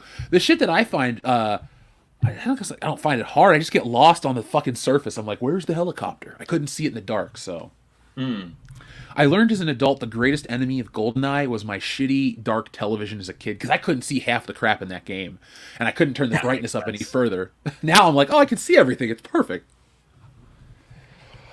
So, folks, that was a roundabout way of saying check us out on WCBS Gaming on Twitch for more content. But, I mean, it doesn't seem like you're going to have any shortage of Hogwarts Legacy streams, especially with, I mean, how many copies have been sold already? It's probably going to be the number one seller. It very well may be the number one seller this year, honestly. If the only thing that beats it is Call of Duty, and honestly, there's rumors that there won't even be a new Call of Duty this year. So if that's the case, it might very well be the number one seller. And speaking of Hogwarts Legacy streams, I will actually be streaming it on my Twitch channel here in whenever we're wrapped up. Well, it's going to be just a moment because we have a video that was attached to the super chat to play. And then I thought we could give each other some nice outros because this has been, I'm not patting myself in the back. I didn't really produce the show, but I think it's one of our best episodes. Sporking, ScriptDoctor, Andrew, this was so much fun to just listen to and be a part of. Like I always tell you, man, sometimes it's hard for me to interject because I'm like the audience. I'm sitting here going, I agree, And if I talk, you'll stop, and I don't want that. So I just want to tell you guys from my end, thank you. This has been such a fun show. And folks, do us a favor, share the word. This is the kind of quality content you can only get from us. And I'm only dropping a hint. I'll tell you guys off air if you want to know. But I got some big guests coming to World Class Bullshitters. That's all I'll say. That's it. Awesome. And, one last thing. They've made their name in the real world of entertainment, not the internet. So, there you go. Yeah. So, folks, I'm going to play this video at the outro. That's how we're actually going to close out the show tonight. That'll be a perfect ending. ScriptDoctor, I mean this. I always enjoy talking to you, man. It's great that we get to stream, but I'm sad that the show goes on as late as it does because it's like, man, I could stream with you for like 10 hours just, talking comics, theories on writing, backstories on stuff, behind the scenes stuff. Like, I'm in. So this is a long way of saying, please come back. We'd love to have you on to shoot the shit some more, talk. I feel enriched every time we have you on. I like that too. I love coming on to talk comics with you guys. I'm actually going to, after the show, I'm going to pitch you something. I want to get your take on it because I think you'd dig it. Ooh, I can't wait. Yeah, let's do that. Andrew, ScriptDoctor, what would you like to say to everyone before we go, though? Well, first, I'd like to say thank you so much for joining us this evening. Thank you for having me on World Class Bullshitters. It's great to be here. If you liked my takes or you have questions about what my approach to story and stuff, you can watch some of my YouTube videos. They are a little old, but they are evergreen. And because I'm currently working on a number of projects right now, it's so much faster for me to write reviews and write coverage on things. So I started a Patreon to do that, and the money towards that Patreon is going to a secret project, which I'm hoping to announce later this year. So if you are able to, please share or subscribe to my Patreon. I've got multiple tiers, very affordable, and it also comes with discounts on my consulting packages as well. And that's at patreon.com/thescriptdoctor. Any support would be greatly appreciated, but it's not required. And yeah, thanks again for having me on. Great talking with Andrew and you, Jeff. And go support my buddy Scott over at SporkingNews podcast, because he is a very humble and fun guy too. Scott's a great guy. Yep. Yeah. I'll stand by that. I loved having him on. It was great to stream with him. It's been too long, man. I'm just going to go listen to some old content now, because I'm actually going to go back and listen to the one from November. We had a great episode with him right around Thanksgiving. So we've had a couple of back-to-back bangers over here. Last week was really good with Pro and Valiant too. Oh, hell yeah. Folks, you guys are getting treats every Tuesday night. We love You're you welcome. guys. Look, we're going to continue to gift you guys the gifts that keep on giving, because, look, it's 2023. You guys need entertainment all the time, so we're going to be here to help with the constant flow to keep you happy. Andrew, anything else you want to say before we go? No, just want to thank everybody in the chat. You guys have been awesome tonight. Super supportive as always. We appreciate you guys sticking with us as we hit our topics in between just kind of bullshitting at a world-class level. Now, I'm going to step away for 10 sec, 1, 2, just to grab something in the background, because, you know, I was prepared for this. But, folks, my outro is going to be this. Let me turn on my camera. There we are. Go to titsandart.com and get yourselves a copy of the book. I had to pull this out real quick because this is going to be bagged up and shipped out. But this is a big book. This is 11 by 17. It's full color, high gloss. You know, we use the best quality paper that's out there. So when you get our stuff, you know, it's hefty, it's good. And go to titsandart.com right now and grab yourselves a copy. People on Twitter are loving it. You can go see the reviews on Indiegogo. You can go see the reviews on Twitter. People like the way I draw women, and they're ready for the Book of Booty. But before we can give you the Book of Booty, we got to move the rest of some Tits and Art. So, folks, go over. It's only $20 to get a copy of Tits and Art. I ship them out at the end of every week. That's how we do it now. That all the rest of them are done. The bulk order, all those numbers you've seen online, those are gone from the warehouse. Those are out there to the audience. So what we do is you get it whenever you want, and then once a week I go make sure that everything gets shipped out perfect. They got a bunch of books pre-packed, ready to go, so if you get one, it'll just be slap a sticker and take it out the door.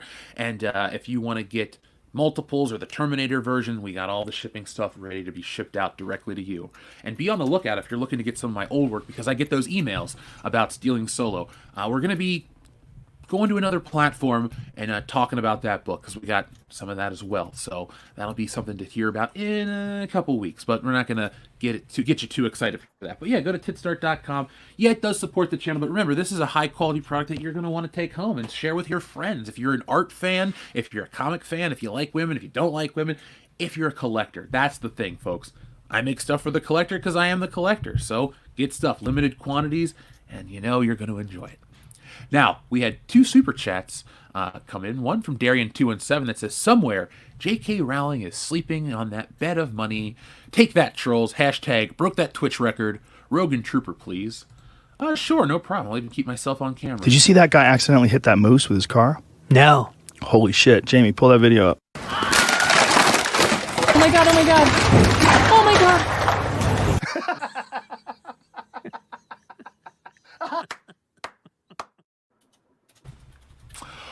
Oh, the Joe. And finally, we have a wonderfully nice one from our friend Adama, who says, I just wanted to say that I really appreciate you guys. Well, Adama, we appreciate you here on World Class Bullshitters.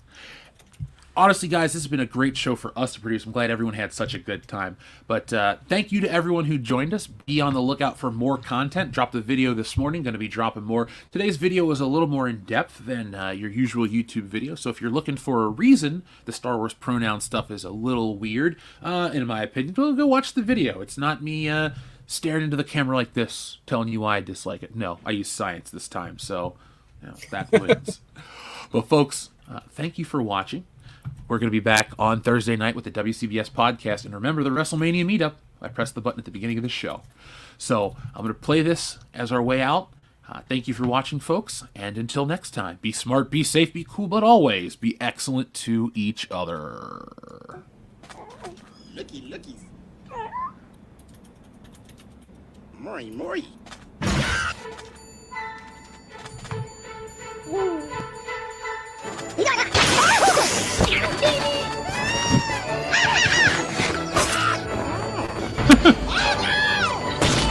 He doesn't like you. Squeeze me.